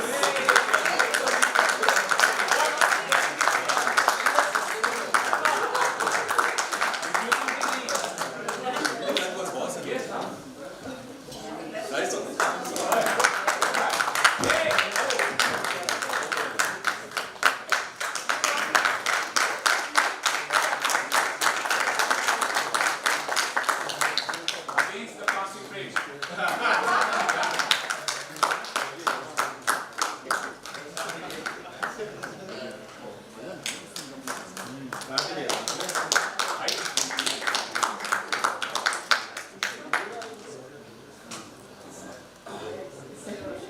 Ms. Garima Batra, Managing Director and Partner, Boston Consulting Group.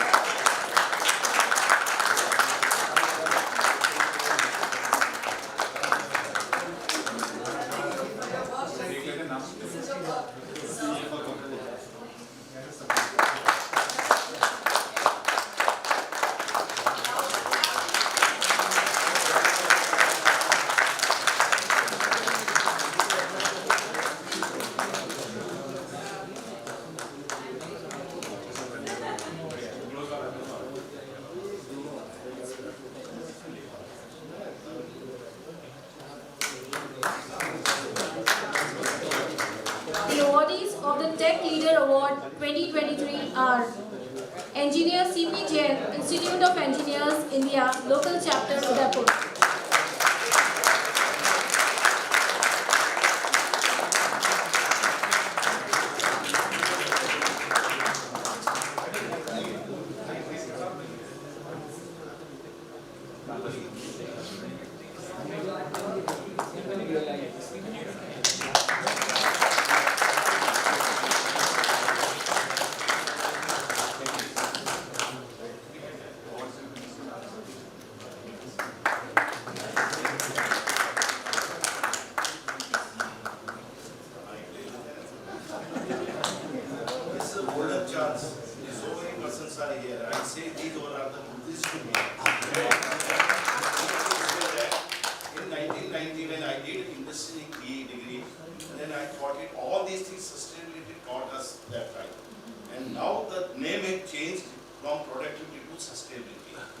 And now, one saying all the tactics which are related to industry is the part of sustainability.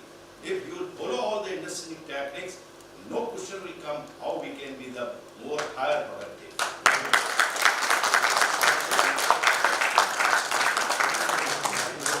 Ms. Moumya Datta, Chief Operating Officer, Hansa Solutions. Wow.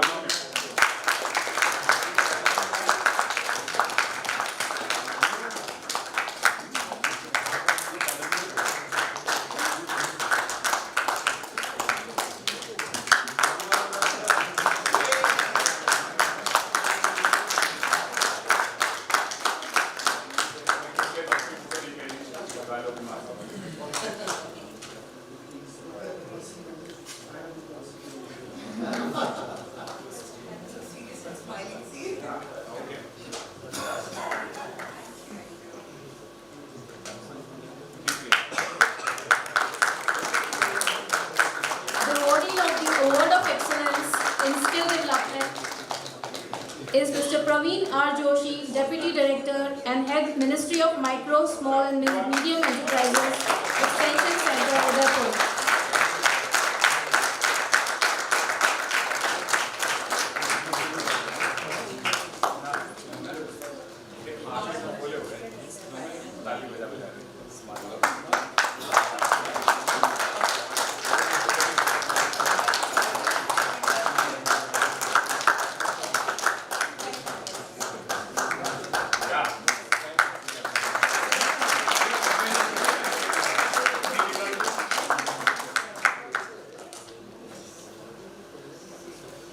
Heartiest congratulations and a huge round of applause for all the winners.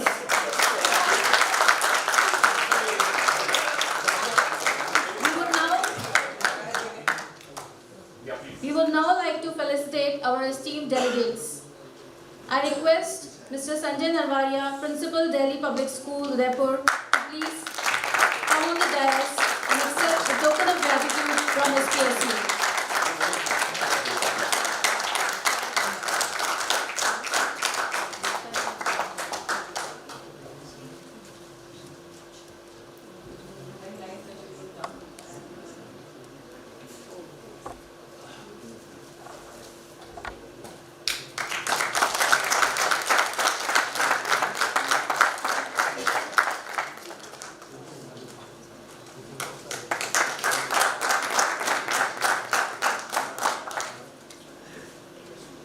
Mr. Ranjan Shukla, Multidisciplinary Management Consultant.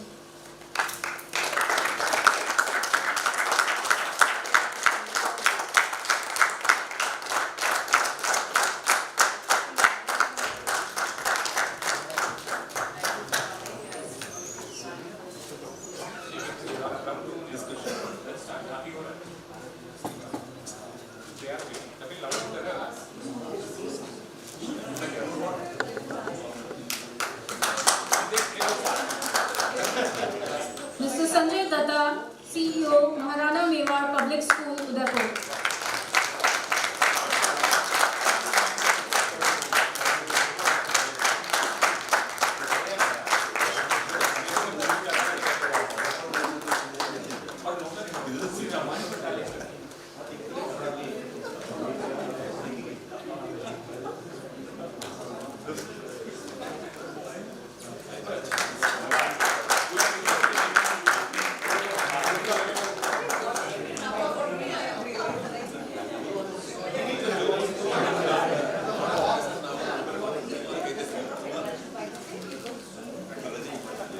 Mr. Shailendra Somani, Director, MBS Public School, Udaipur.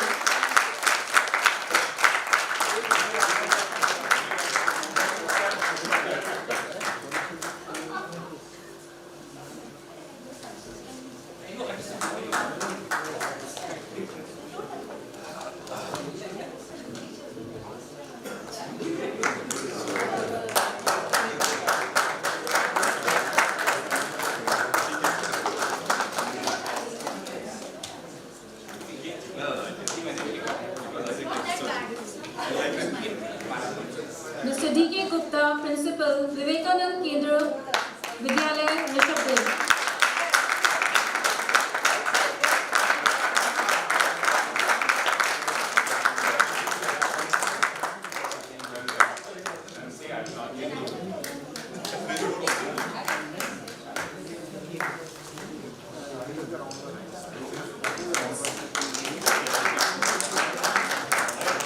Mrs. Poonam Rathore, Principal, Central Public School, Udaipur.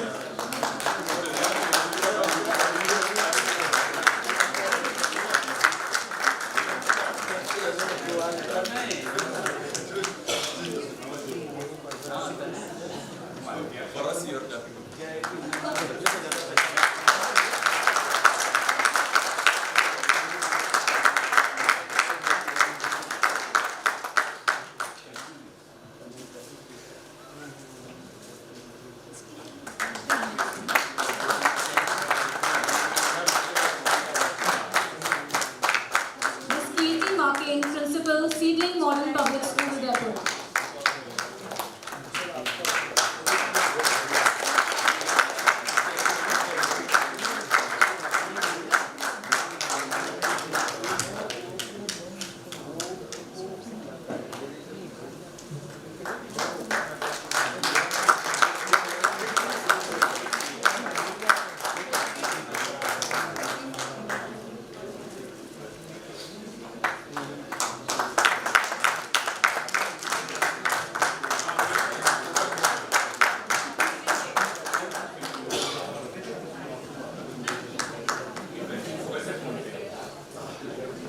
Himanshu Singla, MD Matiyaj.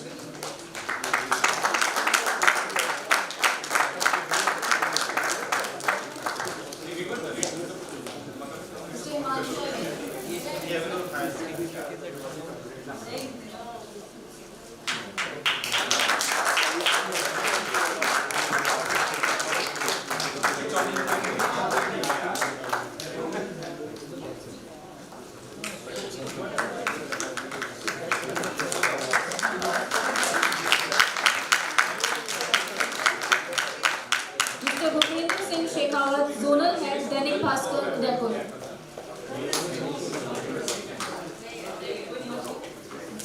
Mr. Avinash Jagnavat, reporter, Z News. Dr. Reena Nigam, trainer, coach and mentor.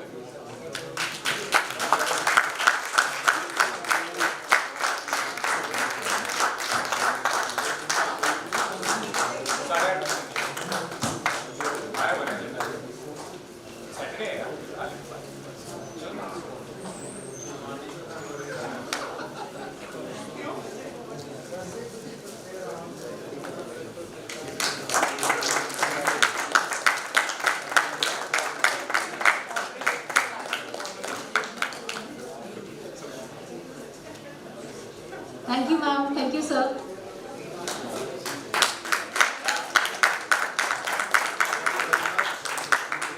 I would now request Ms. Vibha from HR Success Talk to please proceed further.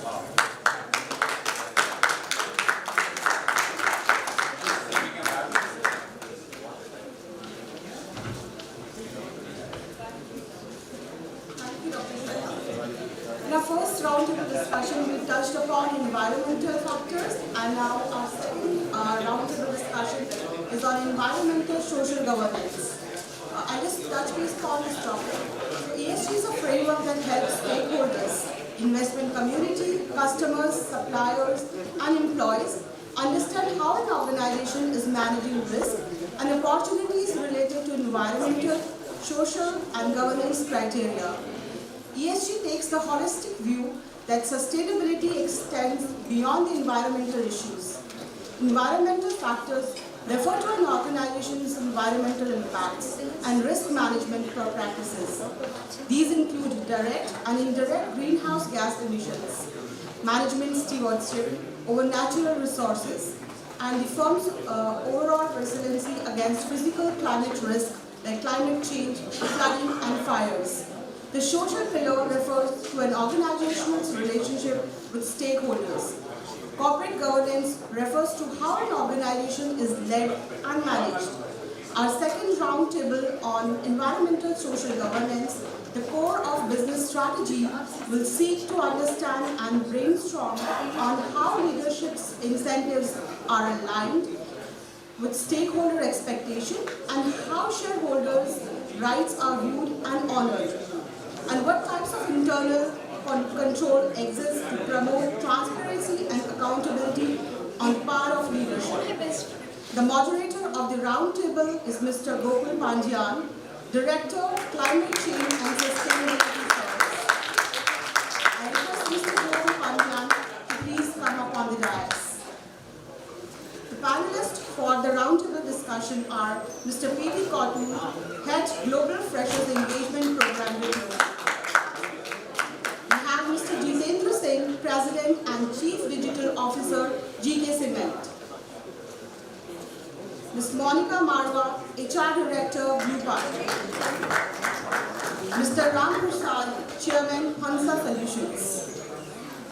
Mr. Kapil Kumar, leading Compensation and Benefits, HR Analytics, British Council. Mr. Rajneesh Tomar, leading Head HR Department. Mr. Umar Shankar, CEO, Hansa Solutions.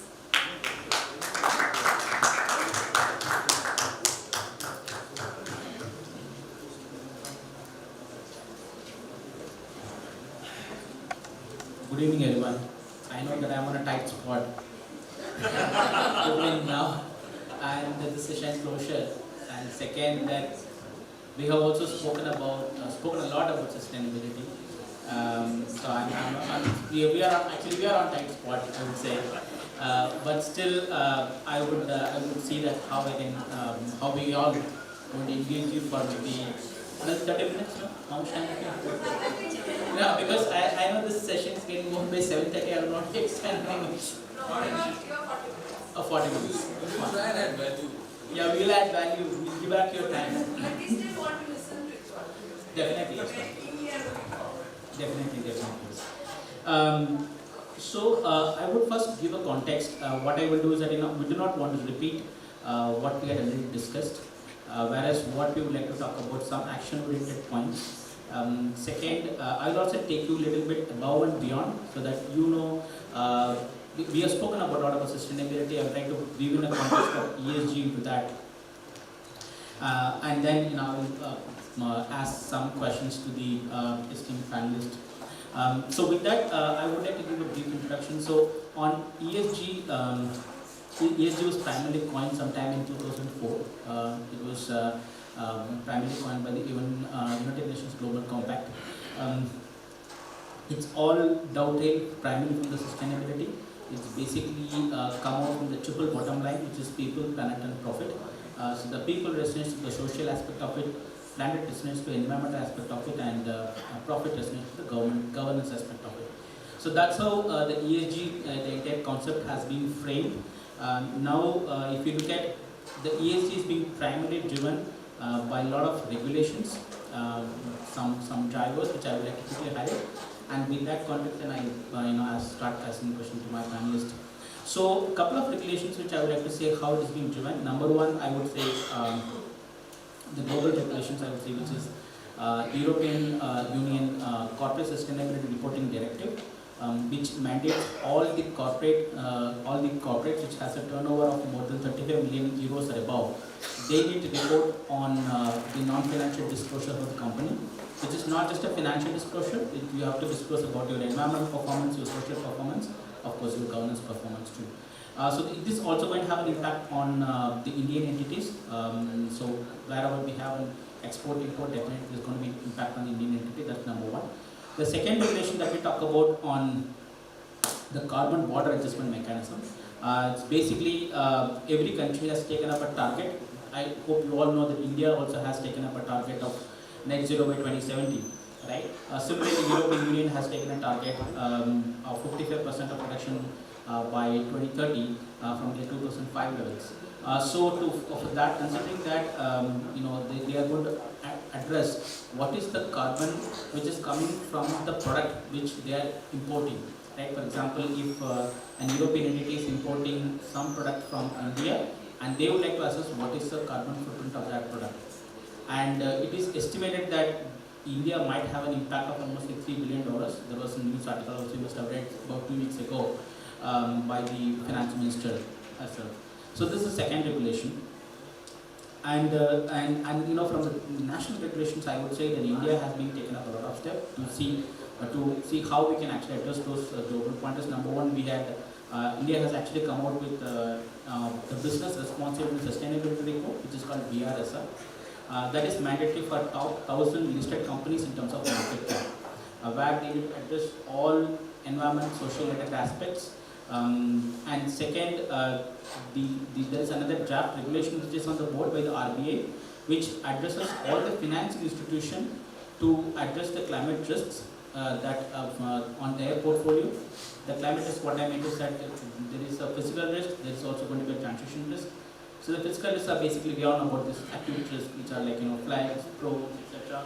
And the chronic risks, which are like consistent drought and all of that, right? And the transition risks are going to be some technology risks, mitigation risk, policy risk, So these are some of the risks they need to assess in their portfolio. That's the second one. And third, government also has mandated the energy conservation bill. You must have all seen that the bill has been changed so that the fossil fuel also going to get kind of regulated, it's going to get mandated. That is number 3. And 4, we are also going to come up with the voluntary carbon markets. So that's again, there's a lot of aspect I would say it's happening around the environmental aspects, apart from the net zero targets that we have taken, right? So this is all from the aspect, and majority of the, if you look at from the BRSS standpoint, every company needs to have some HR policies. We need to have policy around human rights. We need to have policy around discrimination, harassment, right? And there's a lot of emphasis on how an organization needs to handle some of the aspects related to HR, as well as not only HR, I would say on the social aspects, and some points we have also discussed in the earlier discussions. And the third one we also look at from the governance. The supplier code of conduct is one of the important one, which is mandated. I would say it's one of the essential indicators that need to be reported. And there is a lot of aspects towards supply chain as well. How we can bring in governance around that, so that you will have a healthy supply chain. You can also look at how can you improvise your local suppliers as well to work with you, and how are you going to work closely with your marginalized groups, right? So these are some of the aspects which have been emphasized from your global regulations to the local regulations. And last, I would just add one more point on the investors. So most of the investors they have started looking at the non-financial performance. That includes your environmental, social, and governance performance, and without it, they would even divest from the organization. That's a level of an emphasis which we have, and as a consumer, also is being looking at. For example, we from UI, and we are also looking, ma'am. Actually, you are also asked one question. So we want to grow. We want to go net zero by 2025. That's our target, and we have been working towards that. And in all our offices, we are only procuring renewable energy, and we have been taking a lot of action towards reducing our water and waste, etc. So there's a lot of emphasis which is happening around it. Right? And so with this context setting, since most of the panelists, I would say they are all from HR background, I would like to dodge questions around HR so that they will be able to answer that. I don't want to give them some tough questions, some easy ones. So I would start from Mahashankar. So since I was looking at some kind of an action-oriented topic, so I would prefer that if you could answer some questions around, answers around how you would like to implement the question that I'm asking in your organization, or maybe it's common across the organization. What could be your thought process so that those pointers could be strategies in your organization or maybe for other organizations, right? Yeah, I would focus primarily on the HR aspect of it, or maybe if you want to address governance, it's also fine. So you would be knowing about there's a attrition, right? Attrition is probably one of the main most common one is happening across. So what kind of a strategy that we have is retaining talent is one of the important parameter of holding ESG. So what is the thought around it? Maybe you can talk about it further. Hello. So good evening everyone. So when it comes to the attrition. Hello. Yeah. So when it comes to the attrition and talent shortage in the industry, there is a lot of debate that we go. Everyone has their own perspective, saying that sometimes the employees, whatever they are doing, their mindset has been changed. And when it comes to the colleges, people and the organization may say that whatever the outcome that we are getting from the academics, that is not fitting our requirement. But one thing which we can clearly see that is there is a gap everywhere. First we need to introspect in the area where we are. As a business leaders, what we need to think is we need to first start from ourselves, that if we are hiring a person and why he is leaving, the question comes from there itself. So when we are hiring, are we compromising and taking them?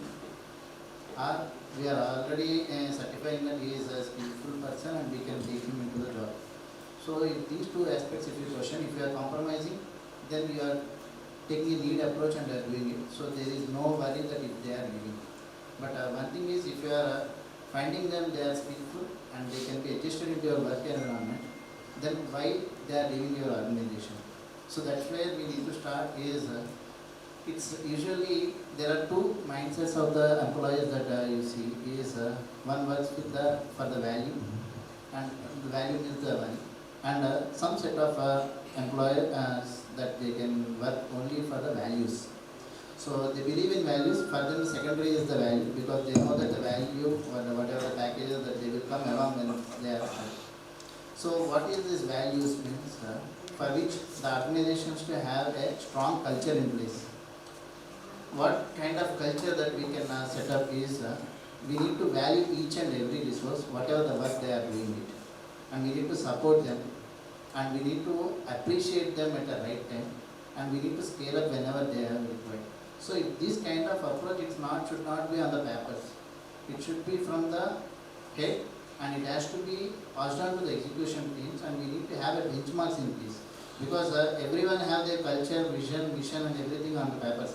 But we need to see how exactly it is going into the download. If this is not happening, there is a blame game that happens is, as a business strategy, I can say that why HR you are not recruiting the people. But one thing is why the attrition is happening, then HR will say that my managers are not maintaining that people. So everyone is responsible in that one because they don't understand the culture of the organization or the values through which this business has been set up.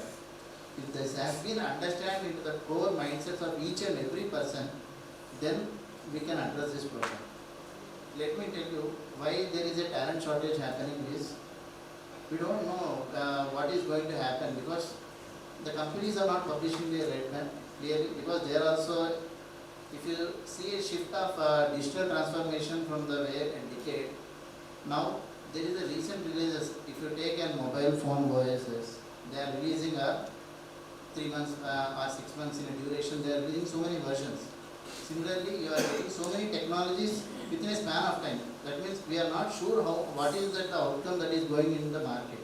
So if you are uncertain about what is happening in there, how can you expect a person to be skillful and they can be qualified into that level? So the organizations should set up a clear roadmap and they need to they need to put a learning program within the organization so that they can groom up and they can fit into the requirement what they are expecting to be coming in the near future. So whenever we go into the interviews or this one, we usually go with the job description where we see that what are the technologies that we want it and what are the items. So the basic thing which is happening is we are not looking at the skills. And the difference between the talent and the skill is, talent is someone who can do the task, but the skill is that the ability to do the task. If we are looking more on the skills perspective, even though there is a rapid change in the market, these skillful employees can adapt to the situations if we can back up with them a good training programs. So I am saying that everyone should introspect. This is not a problem with the organization or not only a problem with the colleges or not only a problem with the employees. Everyone has to rethink about it because it's not only the organization's duty to train you, you should also think that you are in a marathon. So as an employee, if you see that you are in a marathon where if you need to complete that 42 kilometers, how much journey that you need to do? You have to enjoy it, otherwise you cannot complete it. In the midway you can leave it. So there will be a lot of challenges that are coming to it. So you need to prepare for that one. Preparing means which are uncertain. So you should have a mindset that has to adapt. In the similar ways, companies should set up a roadmap and pass it on to the employees and set up some programs to build, strengthen their careers. And similarly, they need to avoid with the academics, the campuses, and they need to find out how can they bridge the gap what is happening over here. So I think if we are introspecting ourselves, then whatever the problem that we are seeing, that it will be resolved. It's not a problem only with HR or managers or the business strategies. Everywhere the problem is there. First we need to start introspecting ourselves and answer. Thanks. Yeah. So I'll take an example from my current organization, Group I. I joined this place close to around 2 months before only, and they have a beautiful process, and they have added as a part of their mission and vision, there is a purpose they have added, which is providing a meaningful work, and they mean by it. When I realized there was a customer who was kind of being abused, using the wrong words with our employee, and could be a scenario that yes, we might lose out that particular customer and that's a bigger business altogether. But the founders took a decision that no, you're not allowed to speak like this to my employee. If you have to work with us, you have to make sure that you give a respect to our employees as well. And that stand was something which was very, very important and being touched by the employees, and it is being thoroughly used and followed. So to imbibe this particular purpose and the way and the culture, they've added as a value that you should be doing the work which you love doing it, and it's actually an imbibed value which they follow it through and throughout. So whatever task every employee is doing in their lives and in their work organization, they ensure whether they love it or they don't love it. If they don't love it, they are open to come back and say, I don't want to do this job. And that open culture in itself is really helping sustainability and attrition altogether. When you talked about roadmap, they have already revised and framed and posted that entire roadmap till 2024 on the boards, so that everybody knows how are we progressing from now till 2024 with the steps of our numbers and everything all together, being such a transparent organization. And I think it is important, and with a clear liner altogether, if you think we can exceed or we are not able to make it, we are perfectly alright in modifying it, but only with our employees together onto that. And that is something which you feel, sustain and retain. You know, the ENPS score clearly talked about that we have a valuable culture in writing. There is no L&D program. I've just joined this place. I have to define all of it. And I'm clueless to see what kind of an L&D program I should run in this organization when the culture is already on a higher ground. So if every organization tried to imbibe these kind of traits altogether, I think most of the problems are automatically solved from an attrition perspective. Thank you. Thank you, because it's another very bothering issue across the industry, across the organization. So definitely, folks like you would be able to add more value. So Rajesh, another point which I would like to ask you is that, okay, I would like to take it from what he was talking about. When it comes to attrition, then he was talking about some points around the feedback, right? Even in the older days, we used to get the feedbacks, right? So I have two prompt questions. Like one question that is, how do you ensure that the people give a real positive feedback, and how do you also increase the volume of the feedback? If I talk about employee survey,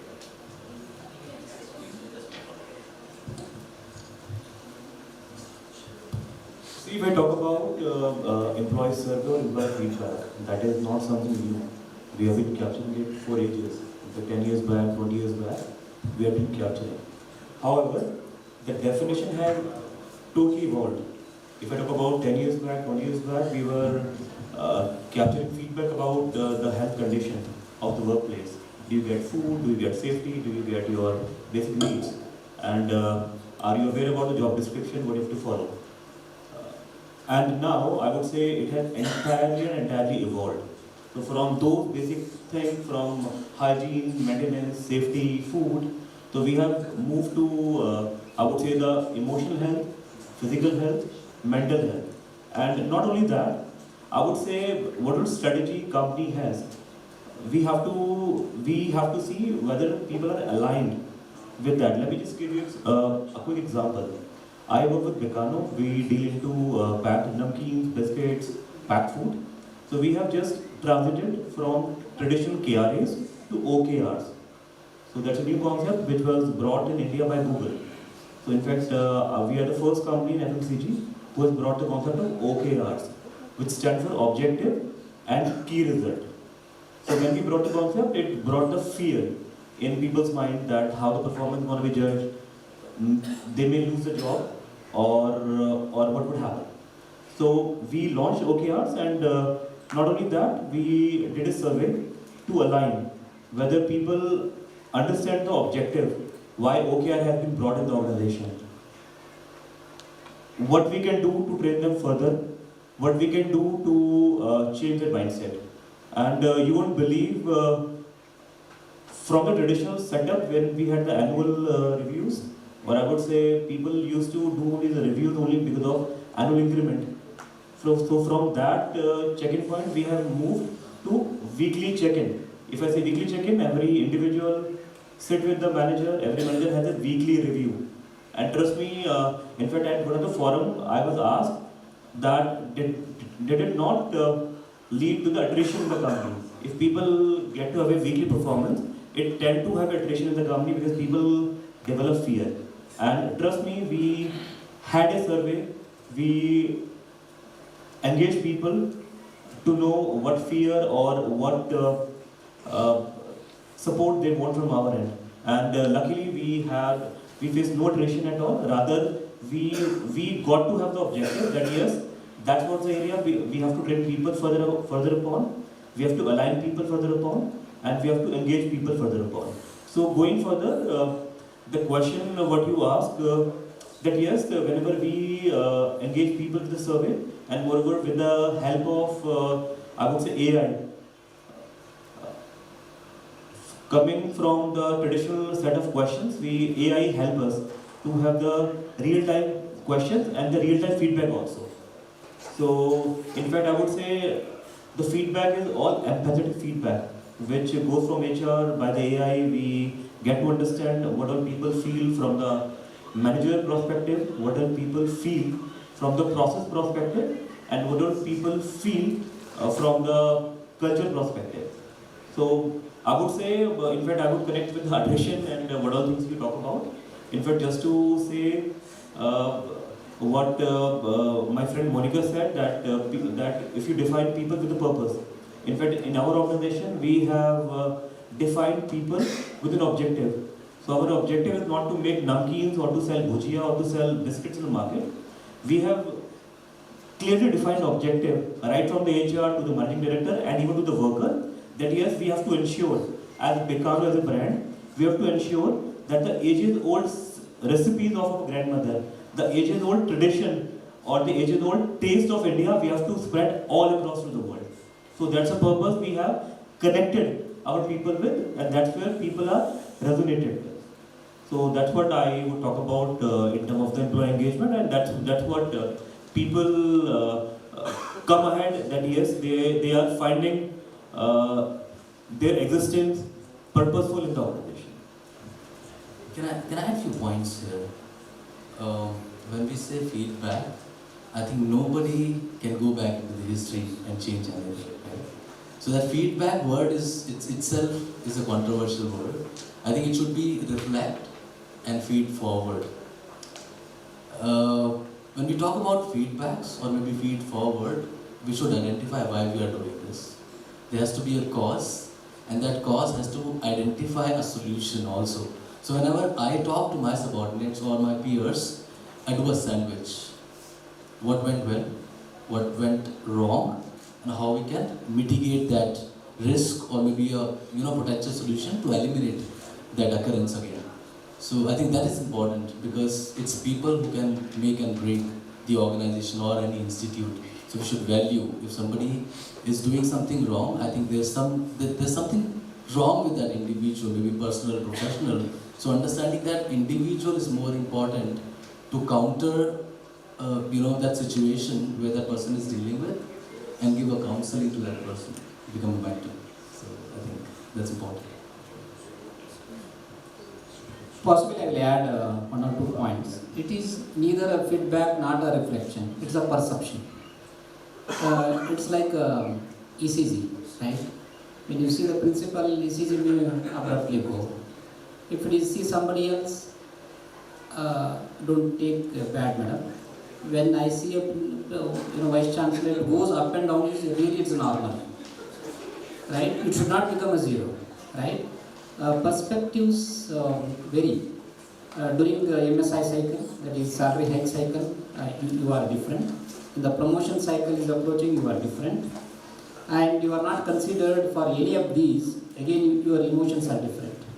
So making people feel for themselves first, irrespective of what provisions are made, that is a sustainable. Second, when you take perception, genuinely the organization have to work on that. Whether I have an opportunity to learn and progress, whether I have an opportunity to change my role from X role to Y role, whether I can change the domain, whether I can change the functions, whether I can go from HR to business manager to business finance, and so on. So if these opportunities are plugged in, embedded, employees feel good about it. I have seen colleagues coming from the campuses. They are very curious to see their first pay slip. First month, first salary, they see that. I have asked them after 2-3 years, have you seen the next month? No, salary comes. So that means they don't worry about it. So once they get the promotion in the next 2 years, 3 years, they don't think about asking for the promotion next 3-4 years. They expect the manager to come and give the promotions. So these are the things are changing in the industry, whether it's IT industry, non-IT industry, hospitality industry, academic industry as well. Things are much changing. You are not to reflect, just feel for it. It's more of an emotional question. Thank you. So now over to Kapil. Because you are taking questions really easy, I will ask one question. So, what is your point of view about AI? Because we spoke about talent feedback, all of that. Okay, so do you really believe that AI is going to take away some, work from the people? Because what I understand is that Google itself is shaking right now. This is new ChatGPT is coming. So, do you have any point of view on that? Thank you so much. So who have thought that people can fly in a box of aluminum from one place to another?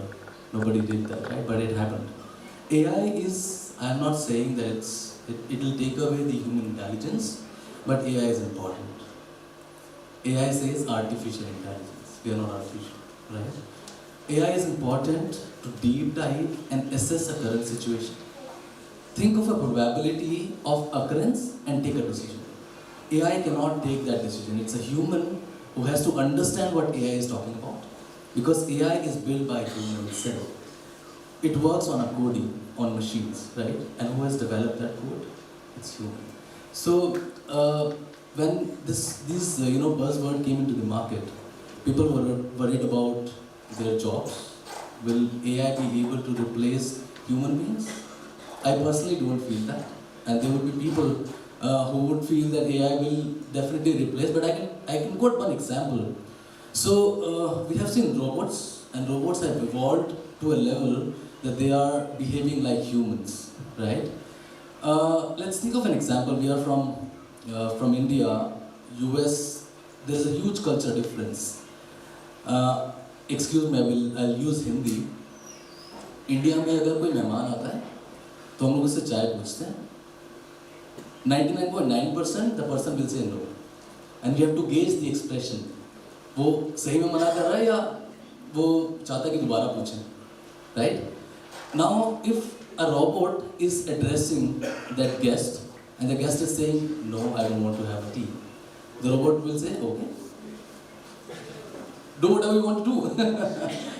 So the human intelligence will never get replaced by AI.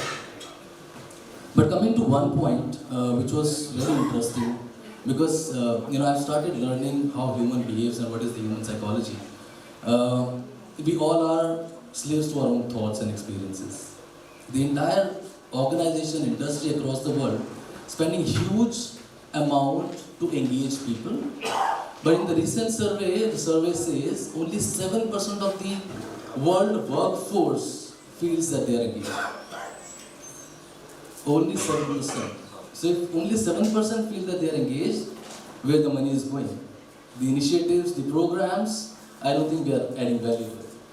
And why it happens? Because the time HR or any person who designed that survey, by the time that survey reaches to the individuals, somebody who is attending to that survey and addressing those questions is in some other mind. Right? So we are changing very quickly, more than what AI can, change in this era of digital. Coming to ECG, so why we need that ECG guidelines for an organization to operate in the organization, in the country or globally? Why do we want to do that? So I think we have ruined this entire culture and atmosphere. We should be responsible for that. And now we are relying on certain guidelines to fix those gaps again. And that is the reason we are talking about environmental and social. On the practice side, how we tap and try to fix that gap, which the gap he was also talking about, we try to tap a demand and supply graph, and we try to give opportunities to economical weaker sections in the society, so that we can create an impact and generate employment. It's easy to hire from tier 1, it's easy to hire from even tier 2, but how you are scaling up the tier 3 level resources, and that's my personal experience. I've seen Salesforce, people who are doing sales. Somebody coming from tier 1 has a different attitude towards work, product and customer. Somebody who's coming from tier 3, that person needs that job badly, and that person will give 100% commitment to the work, understanding these 3 attributes: product, customer and the organization. And I have seen on the graph with numbers that people coming from tier 3 are generating more revenues. It's not about sustainability, it's about growth also. So I think, coming to your point, AI is good to have, but can't replace humans. Thank you. I'll just add, AI is not necessarily artificial intelligence.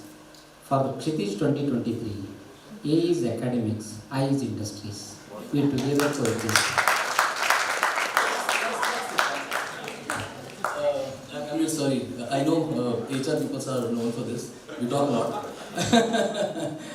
So, when we talk about invention, innovation, we have invented zero long back. What happened to that zero after the invention? We didn't realize what impact that zero can create.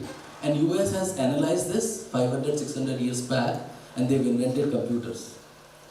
Now, we don't have life without computers, right? So, inventing something and making sure that we are adding value socially, economically, and then environmentally as well. Thank you so much. One last question, Mr. Ram. So what could be the initiatives to enhance the diversity and inclusion at the workplace? Thank you very much.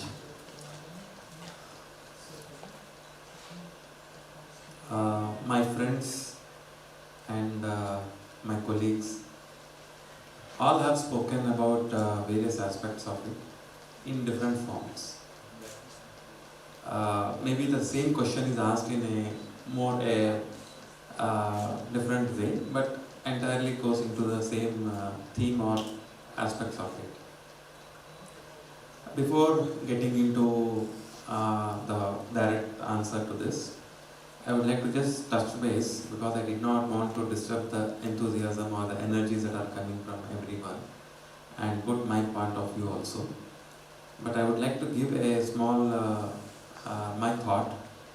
What is that mean to say an artificial intelligence, or the sustainability, or the social, or the governance related? Basically, that is the main theme of the entire roundtable. Friends, the conflict is already established in the thought.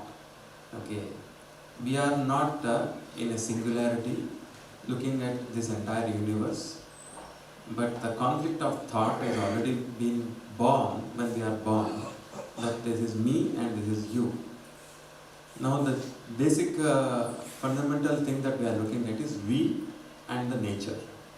Nature and we are different, and when we are different from the nature, then we start looking into duality. So that's a conflict comes from there. So if I am the organization, I am saying that I am the organization, there is no conflict at all. Then what comes from is heart, not the brain, not the mind. Mind creates the conflicts, heart doesn't create conflicts anywhere. So if everyone in the individual, every individual in the organization thinks that I am the organization, I am the part of it, then things will automatically align. You don't need to train them, you don't need to big sciences into it, or big technologies into it, or so much of research that we are talking about, so-called research. Those things are not required. When it comes for artificial intelligence, we are thinking that is artificial. We name it as an artificial because human beings are doing it. But just think, if somebody is coding us from outside the system and say, we are being coded. If you closely observe very deeply into the cell, the human cell or the micro cell level, the cell structure itself is a coded one. How patterns are being generated out of those cells, how we are coming out of from a single cell, and we are single cell species. And when we are actually thinking, we are not thinking all of a sudden overnight, no? We are all being, generations and generations, millions and millions of years. We are transforming, or we are learning from our own thought process. Mutations are happening, right? And it doesn't happen over a period. So, the supreme intelligence that is happening, it is creating its own intelligence by another form. So when you are getting an idea, I am getting an idea, it is not my idea or your idea, it is the idea of the system itself which is creating its own, it's a mutation happening. So I feel when everyone thinks that I am the organization, not that I am a part of the organization. If I say this is my hand, it is my part.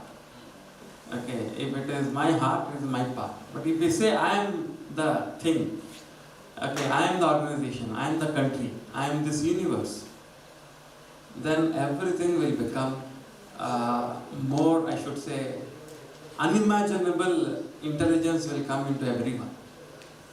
The unfortunate thing is that we are training everyone, every newborn baby, that it is you, it is me, we are different, and then the conflict starts. So we start comparing with everybody, everything. So in my organization, which I feel, Hansa, and we say this is mine. There is nothing not that you are employed into this company, you are an employee, and I am the employer, and you work for me, I pay you. That concept is not there, which we did not want to do that.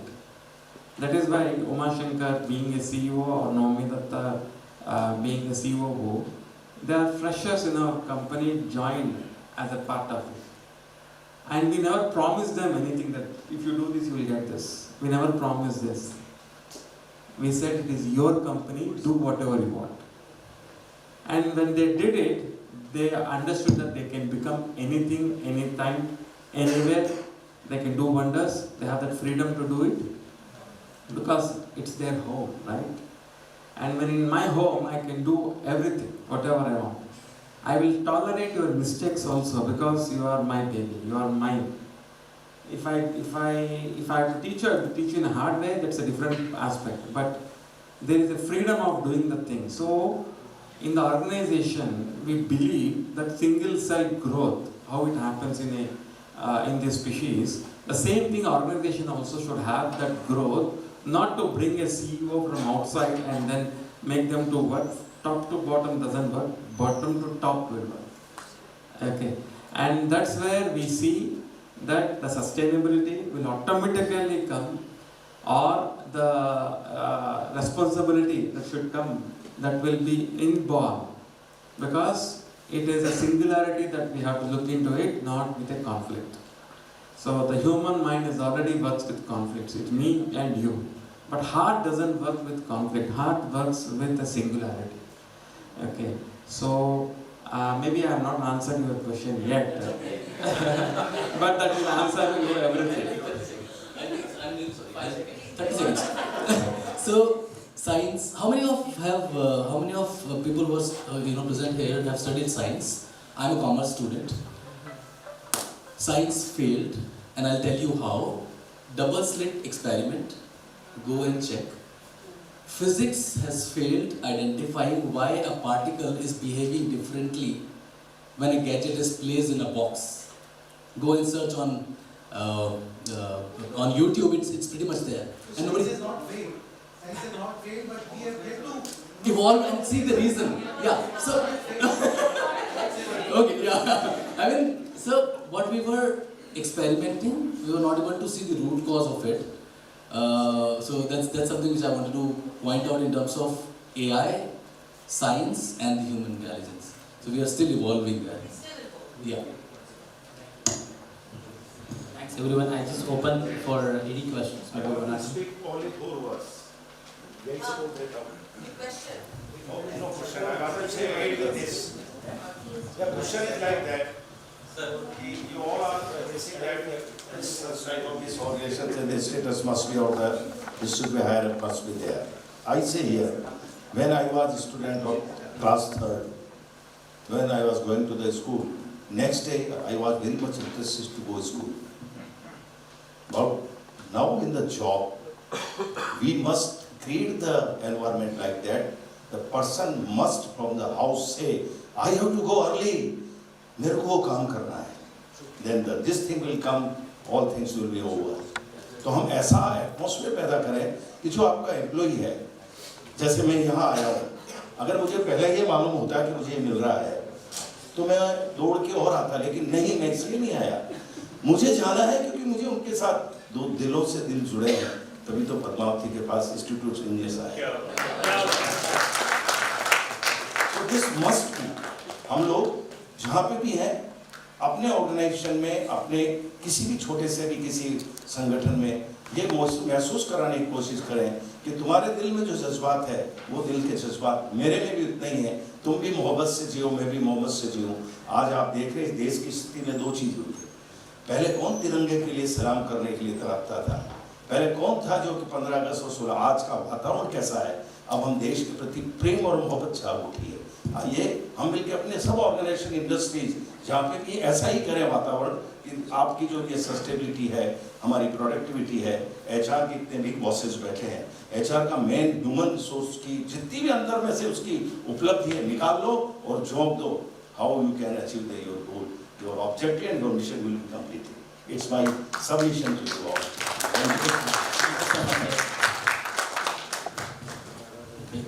Thank you so much, panelists. I think it was a pleasure talking to all of you. Over to you. Thank you.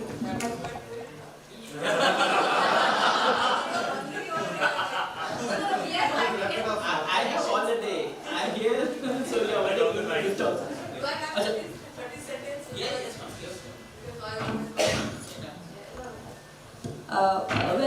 Great discussions, I think both the panels. Like last time I posed a question. Even now the last part of the ESG, we talked about the corporate governance in terms of the governance part. If you see when ESG came into the being and people talked about who cares wins, right? And most of your things reflected on that about everything. But what do you like to talk about this corporate governance aspect? Because that was really not too much covered here. Okay. Anyone else?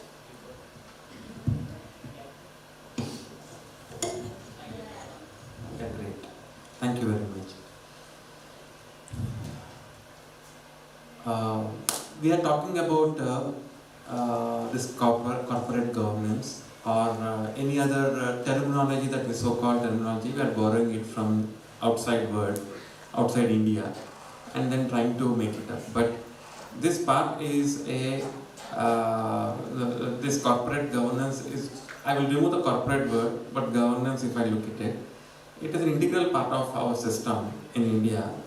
Way back from the so great scholars have defined it in Arthashastra. Okay, how the governance should happen. What are all things? Even if you look at a small vendor, he will maintain his own state of governance to manage his account or manage his business.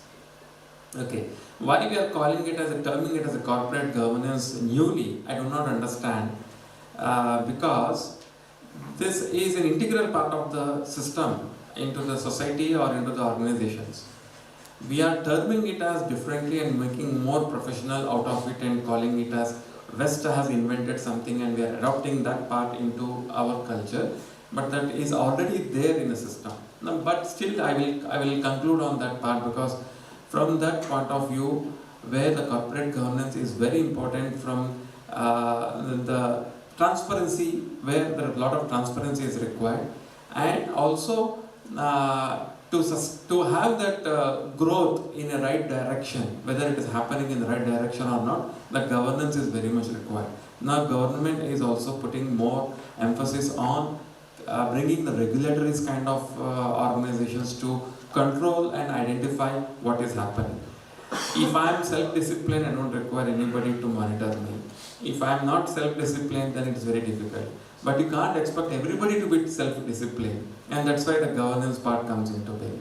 Okay, so the responsibility of the organization to be more responsible to its stakeholders. The stakeholders are not the investors alone. Stakeholders are their customers. Stakeholders are their employees also. I'm sorry to say, use that word, but I have no option to say.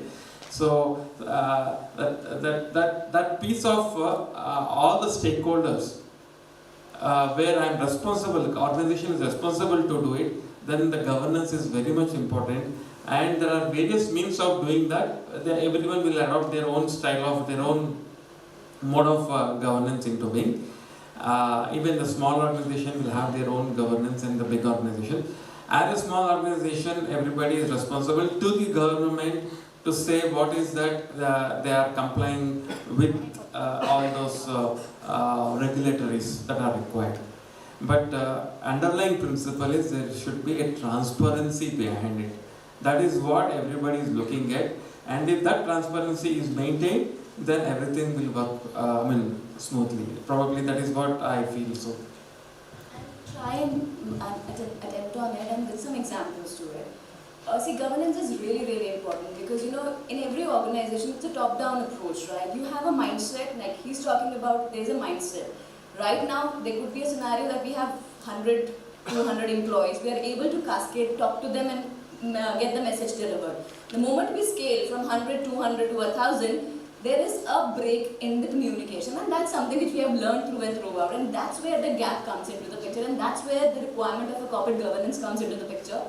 There is a high level of competition in the roles, in the business to sustain, right? Sustainability came into existence because we want to make sure that there are 100 of things which we want to do, we can do. As a human being, we have a capability to achieve, attain and reach to a level that we can try and do wonders. But the moment we realize, oh, to try and achieve to that number, we are messing out a lot of things on the ground. And that's where the corporate governance come into the picture. We were every time questioning, there's a lot of plastic usage and everything, and we're still doing it. There's no harm to it. We want Amazon to deliver the goods as of yesterday, right? Within 3 hours delivery, within 4 hours delivery. But how it is being done, there's going to be a lot of impacts on the ground. But till the time we don't have a corporate governance in place, we are not taking a corrective measures. So that is the thing, corporate governance is very, very important from an action-oriented perspective. I'll give another example. There was a time when we used to use SIMs, right? Using of SIM and with the new generation phones coming into the picture, the SIM size is getting reduced, right? And you would realize, yes, there was a time it was this bigger size of a SIM which got reduced, and there was a lot of trash which was available. So there was a beauty of coming up from a corporate governance segment when they asked, what are you going to do with this dump altogether? They kind of created a SIM with so many cuts in between that you can use it for the multiple phones. That's where it happened because of a corporate governance thought process, and you want to sustain for your environment. These smaller initiatives are important, and ultimately please understand what all we are talking here. Today we have taken an oath of sustaining an ESG, and that can only be possible when you do from a perspective that you want to do it for your children, you know. Each one of us are earning for them, each one of us want to give a life for them, but there's going to be no life if you're not going to have this sustainability being derived, sustained and lived with it. So please make sure if you step out from this room today, you're going to really, really think through it and do any actions on a day-to-day basis for that future, which is definitely beautiful with all of us around.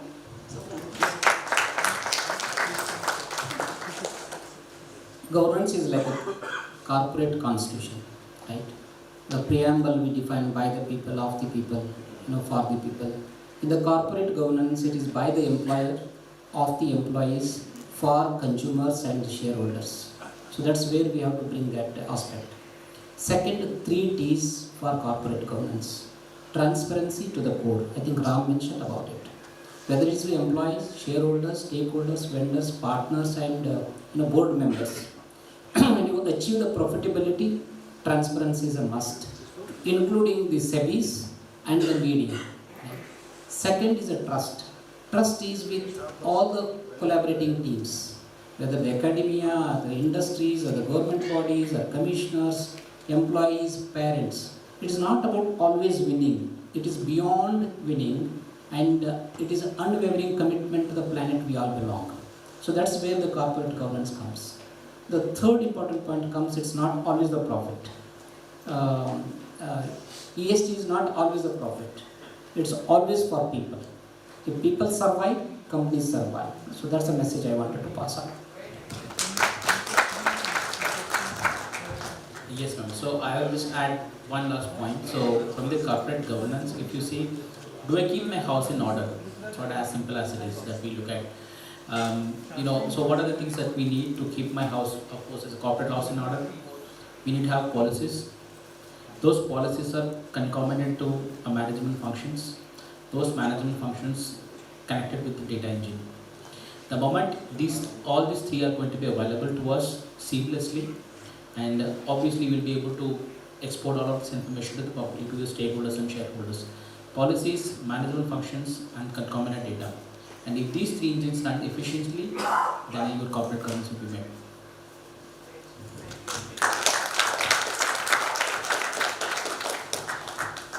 Thank you to all the dignitaries and guests for their presence and participation. This was really insightful, and I thank all of you for sharing lifetime example what you are doing in your organization. It helped us understand it in a better way, and I think we are more closer to our oath. Thank you.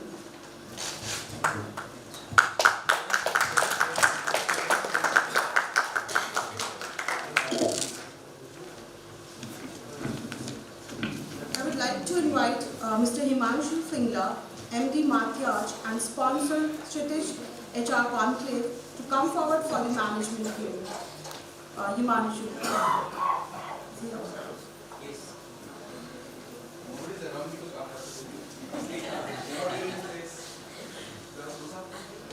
You're very important, Himanshu.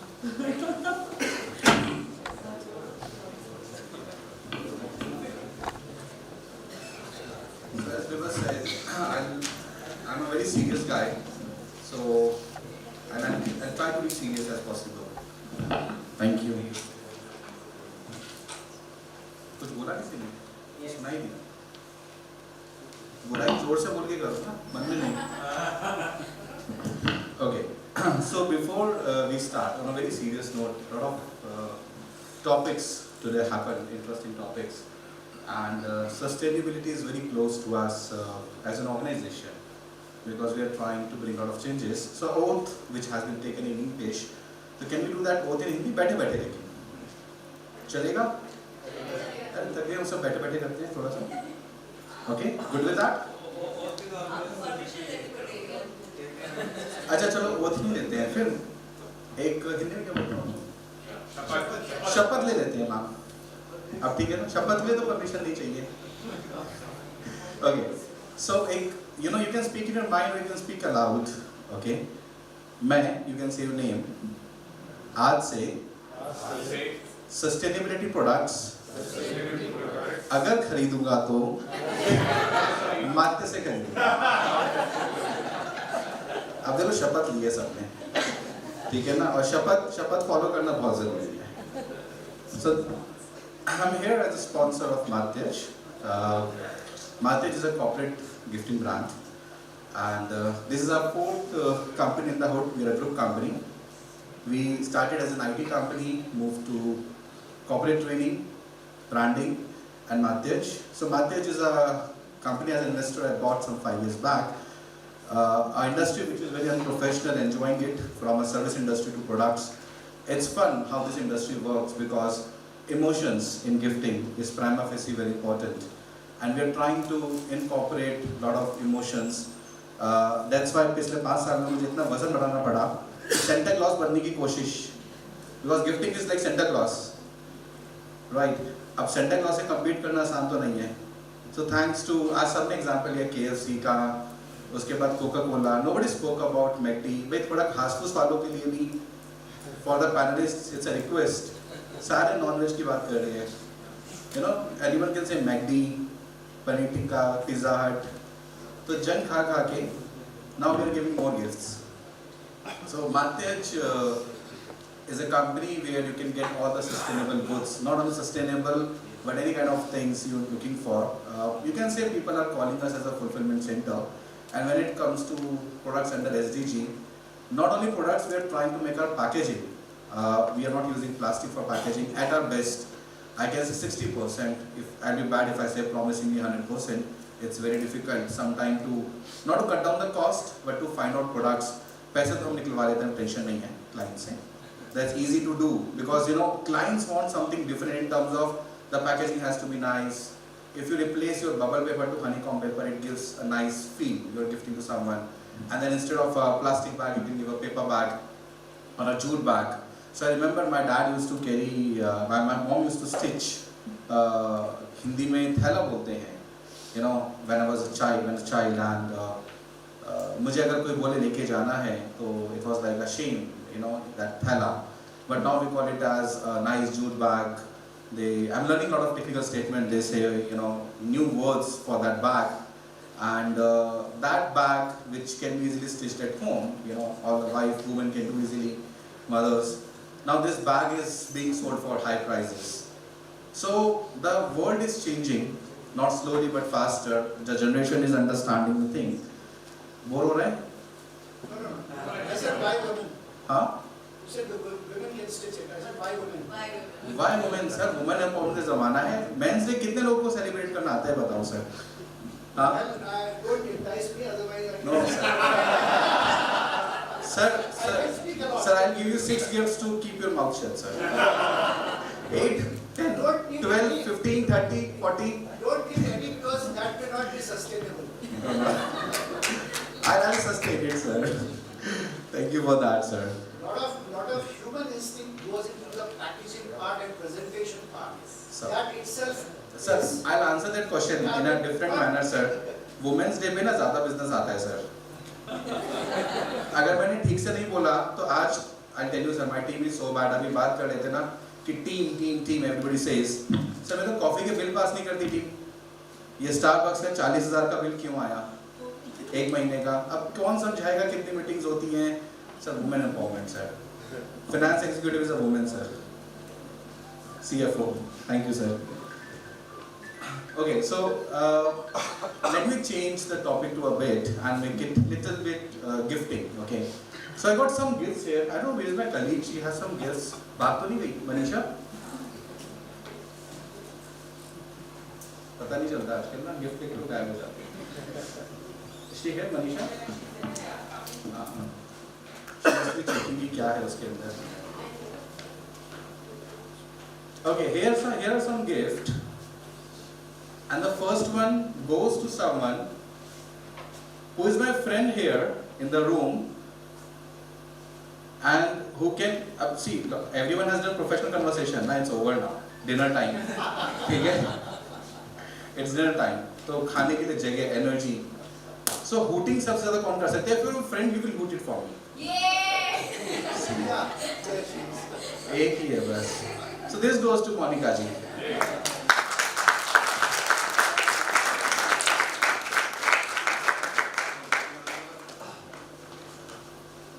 This is the biggest problem. लिखने के बाद अपनी handwriting समझ में नहीं आती है.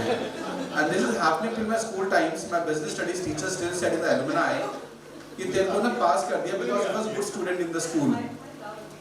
So I said ma'am ठीक है उस time तो pass कर दिया. अब क्या करता है? मैंने कहा computers आ गए. अब तो AI भी आ गया. अब लिखने की क्या जरूरत है? Chat GPT पे जाते हैं, question का डालो, answer मिल जाएगा. This is very easy. और client, now client pays more money. Wow, your content is so good. Sir दोबारा लिखवाना है बताओ 10 सेकंड में. But 10 सेकंड में कभी नहीं देंगे. Value of time. जब तक client को chat GPT नहीं पता तब तक तो you can understand what I'm trying to say. Okay, so let me give one more gift. Seriously समझ में नहीं आ रहा है. Okay.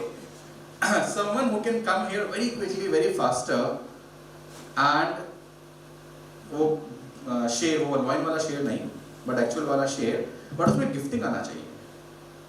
See, I'm very good in marketing. Sir इतनी देर में कर सकते तो कर लो, सर्वर डाउन आ जाएगा.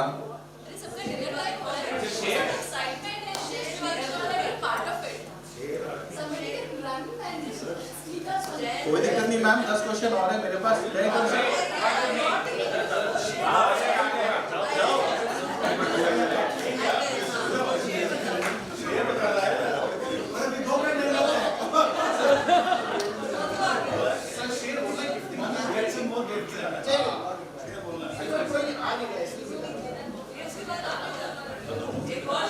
मेरी जिंदगी में बाहर बन के आ जाओ, कभी साथ में मस्जिद को साथ लेके मत आना, नहीं तो बाहर बिना बाहर के चली जाएगी। अच्छा, गिफ्ट का नाम आना चाहिए ना, गिफ्ट आना चाहिए। तेरे सहारे मेरी जिंदगी सारी निकल गई, जब मैंने तुझसे मोहब्बत की तू पास में होकर चली गई। अब तू इस उम्र में तो ख्याल कर ले, मैं तेरे लिए गिफ्टों का पूरा सामान साथ लेके आया हूँ। उस समय तेने मांग सजाई थी, अब 72 साल और 70 साल की उम्र में मेरे दिल को सजा लिया।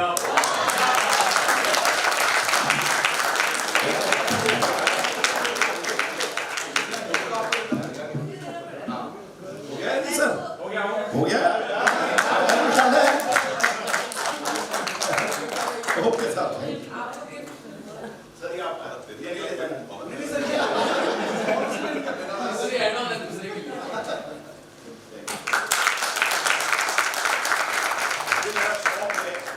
और मैडम ने मुझे दिया है चांस, तो मैं आपको कह सकता हूँ जिंदगी में मुस्कुराने की कुछ ही लम्हे मिलते हैं, बाकी तो HR वाले छीने भी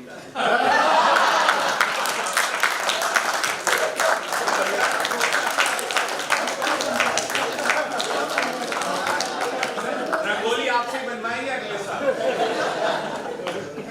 कवाली में होता है ना, कवाली में होता है ना, HR वाला आपके ऊपर आ गई है बात। अब HR में से कौन आ रहा है?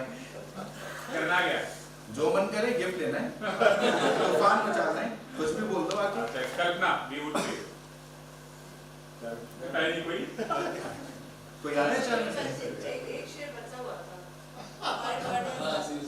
Sir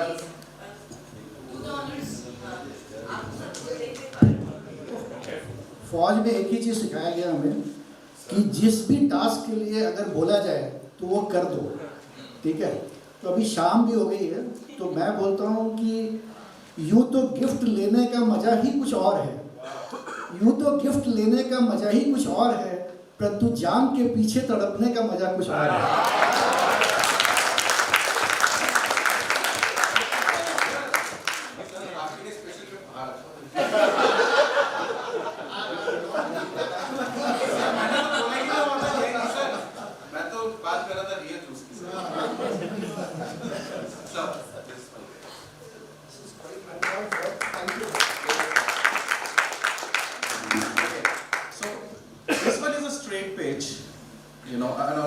topic again, not any joke anymore.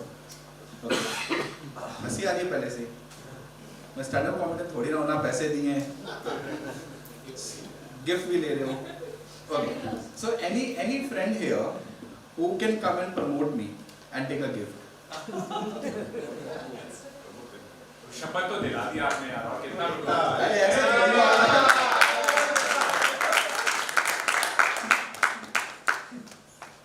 मेरे पास और भी गिफ्ट है, कोई और आना चाहिए. Not doing this for Okay. So I met Himanshu a couple of months back in one of the events, HRST events, and I'm a branding person. So before HR, I was in branding. I think I'm still in branding, part of what I do, and I'm not promoting myself here, by the way. So what I noticed was, Take the opportunity to do that. अभी माँ का mic आपका है. नहीं, I'm here for you. So what I really liked about his pitch was that he was actually addressing the problems which the corporate industry does face in gifting. And that is what very few people will come and do, because they will come and talk about the gift, not about the problem. And any person who can address the problem is actually not just a good salesperson, but also someone who understands the problem and will provide a solution to it. So that's about it.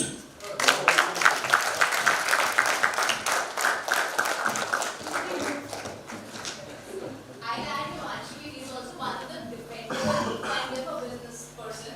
आपको 5 gift चाहिए, 50 gift चाहिए, यहाँ पे चाहिए, किस location पे चाहिए, बस आपको बोलना होता है, and it will be done. So I think thank you so much for being I feel grateful, Nancy. There are two big brands standing here or sitting here, SPSU, madam, what a lovely campus. You know, I had such a wonderful stay, everything. और आपके अपनी cabin बुलाया तो मुझे लगा था hijack कर लूँ, यहीं ऑफिस बना लूँ. Such a nice place. Seriously, you know, you will, or whosoever coming tomorrow, there are so many surprises waiting for you. Gifts में खासकर. होगा ही होगा जो होगा. Yeah, this offer is on so long as your room, one room, is always full of gifts. Sir, आपका जो admin area है ना, already kidnap हो चुका है, आपको पता नहीं है sir. सुबह 5 बजे मैं ही था वहाँ पे sir. Another bigger brand, HR Success Talk, you know, 195,000 HR professionals, such a big community.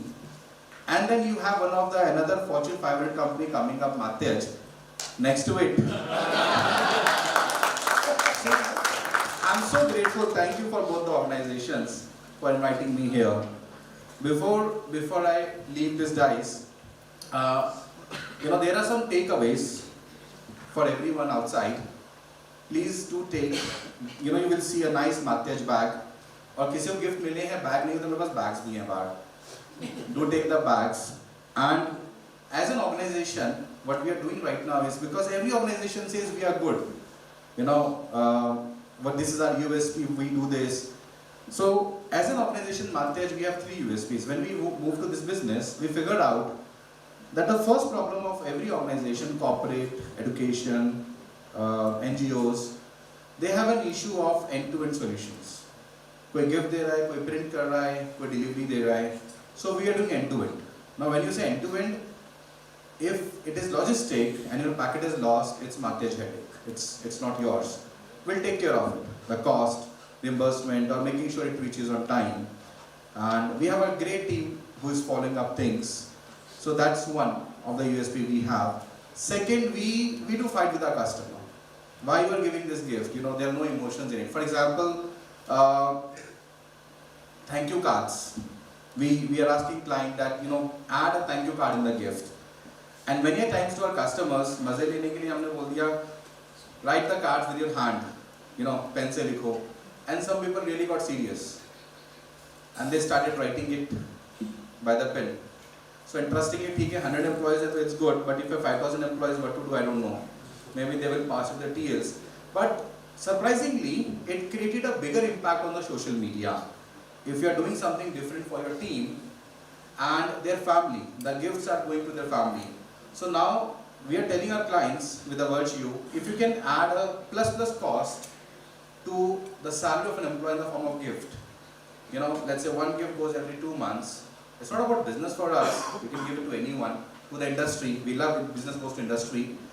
But the family of the employees or the team, they are happy that there is an organization taking care of us. So as an organization, if any of you is willing to try our, you know, our sustainability ki baat hui to I'll say, we will be offering some eco-friendly kits. I'm available here if you want my number, and if you want a eco-friendly gift or kit to reach your place and you want to see that what all you can replace, from plastic bottles to straws to notebooks to pens. I have pens made of papers or pencils made of papers, you can say, or recycled papers. So things made of bamboo, because see, I travel a lot. I have stayed with tribals in southern part, Madhya Pradesh, North India. Seen their life, I will not say any names, but how they are being misused. Joined many organizations, NGOs. They are working for fair trade programs, making sure that they get fair pricing, fair livelihood, fair cost. In the customer also should be charged fair. So in that way, you know, we will be happy to assist. So this is second offering. And to conclude, one last offering, if you're willing, you know, if you're willing to do something more extra for us, because this organization is being run by people between the age group 19 and 22. All the young generation. And I feel, and 95% of our team is women. We follow diversity a lot in terms of why. Sir, sorry. No, really, I really appreciate it. But you know, they are very good in working. I can say that. डांट बहुत लगती है sir, I'm sorry, but क्या करें? कुछ लोग पुराने हो जाते डांटते बहुत हैं. चाहे वो टीवी क्यों ना हो। यही बात अपने गड़बड़ कर दी, लाइन लगाना। सर लाइन लगाने की आदत जाती नहीं है सर, सुधरते नहीं है कुछ लोग। So this organization, the generation who is running the show, they are making sure that whatever you get at the best. So if you really want to do something more, there is a standee outside of SPSU and Matyaj. Take a selfie, post it, tag, write some nice lines about SPSU and Matyaj, tag SPSU and Matyaj both, and we will make sure that you will be replied back with a return gift at your place. But make sure the tagging, everything is done perfect. If you need help, Manisha will be happy to assist. So Manisha will be happy to assist if you want a proper tagging, and sir can help you with ChatGPT if you want the content to be written, the perfect content. But make sure SPSU and Matyaj. HR success talk से कोई आवाज नहीं है अभी तक। Govind sir नहीं चाहिए क्या? तो बोलो ना सर, मैं चेंज कर देता हूँ। I was waiting you to say no. So okay, SPSU, HRST, HR success talk and Matyaj, तीनों को टैग करना है। थोड़ा सा होमवर्क बढ़ गया। अब कॉलेज की तरफ से आए तो होमवर्क तो देना ही पड़ेगा। And I'll make sure the return gift should be nice. Thank you everyone for your time. Thank you.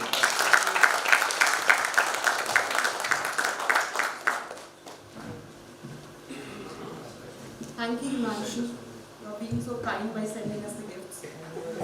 पर मुझे आज तक नहीं मिला। उसके बाद अलग से मैं तारीफ कर दूँगी, गिफ्ट तो बनता है। बाहर अकेले। बिल्कुल। All right. I would like to invite Ms. Ekta Kapoor, co-founder of Amazing Workplace and media partner for Kshitij HR Conclave. She will be on stage and share some insights on Amazing Workplace.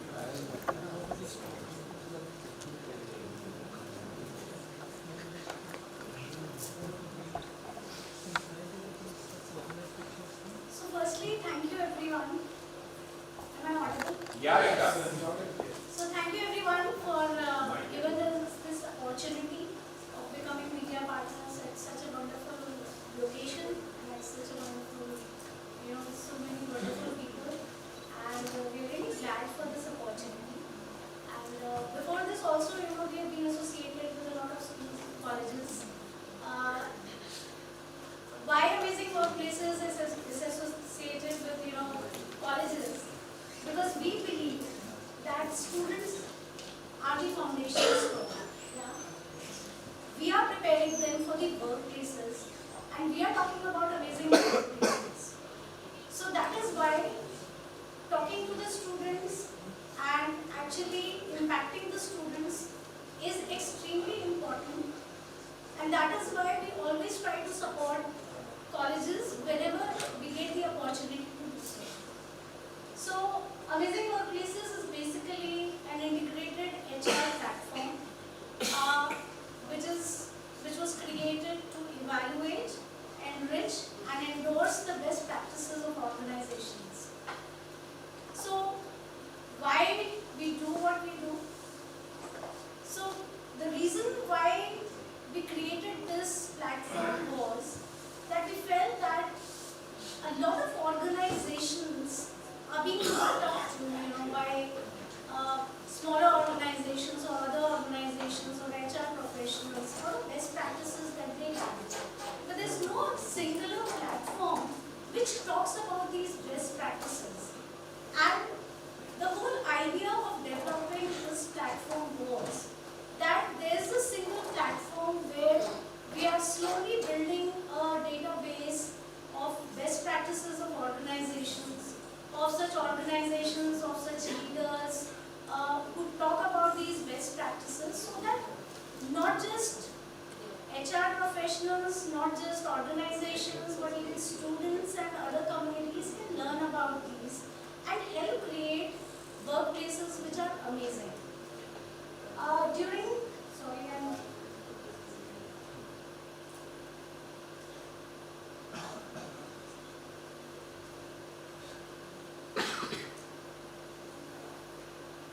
Can we just stop it? Sorry. During this journey, I personally have spoken to hundreds of CEOs, CXOs, CHROs, authors, a lot of subject matter experts. And during this journey of 3-4 years that we have been developing this platform, we came to know that there are 9 key pillars in the journey of an employee, which we call the employee life cycle. And there are certain best practices that need to be developed in this life cycle. And because of these best practices in that journey, you can help create amazing workplaces.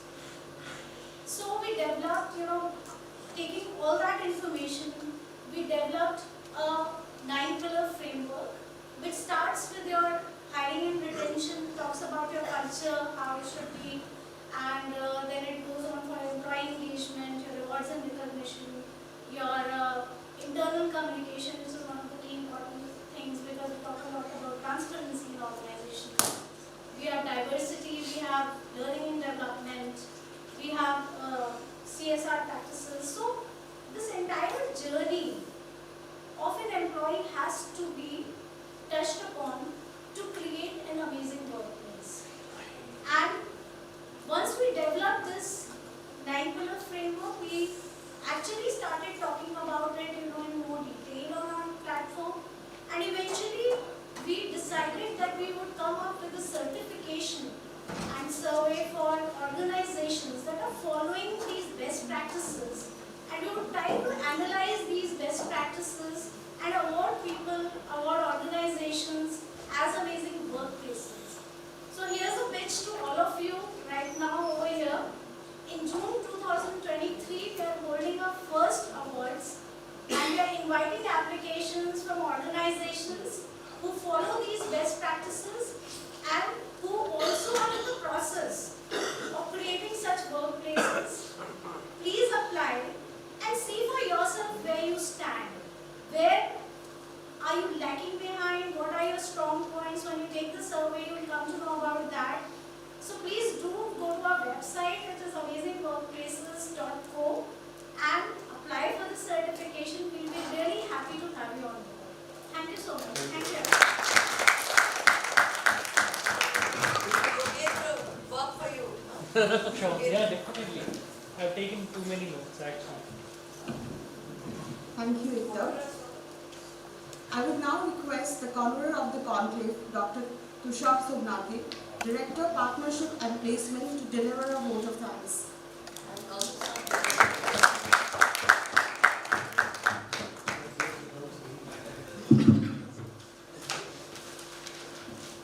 So, thank you so much. Again, yes, of course, every time we come to the conclusion and end of the event, and we close the event with vote of thanks, but let me declare this is not the end of the event. So this is just the end of our day 1 sessions and all the discussion we had today. So the event is on, event is open, and tomorrow we have lot of activity maybe in terms of workshops, panel discussion, cricket match, and day 3 also we have some activity. So but yes, of course, every event has some legacy to present a vote of thanks. So in that context, I am just delivering a thanks note. So I feel really honored and privileged to get this opportunity to propose a vote of thanks on this special occasion. Kshitij 2023, the HR Conclave was not just the event, but an earnest effort at our aim to bring together business leaders, professionals and academicians across the country on a platform and share their knowledge and experience. First and foremost, and I would like to thank all the dignitaries, all the delegates who took out, who really took the quality time from their busy schedule and honored us with their presence. So I am truly grateful to our Honorable Vice Chancellor and Professor Dr. Padmakali Banerjee for her constant motivation and guidance right from the planning to the execution of this event.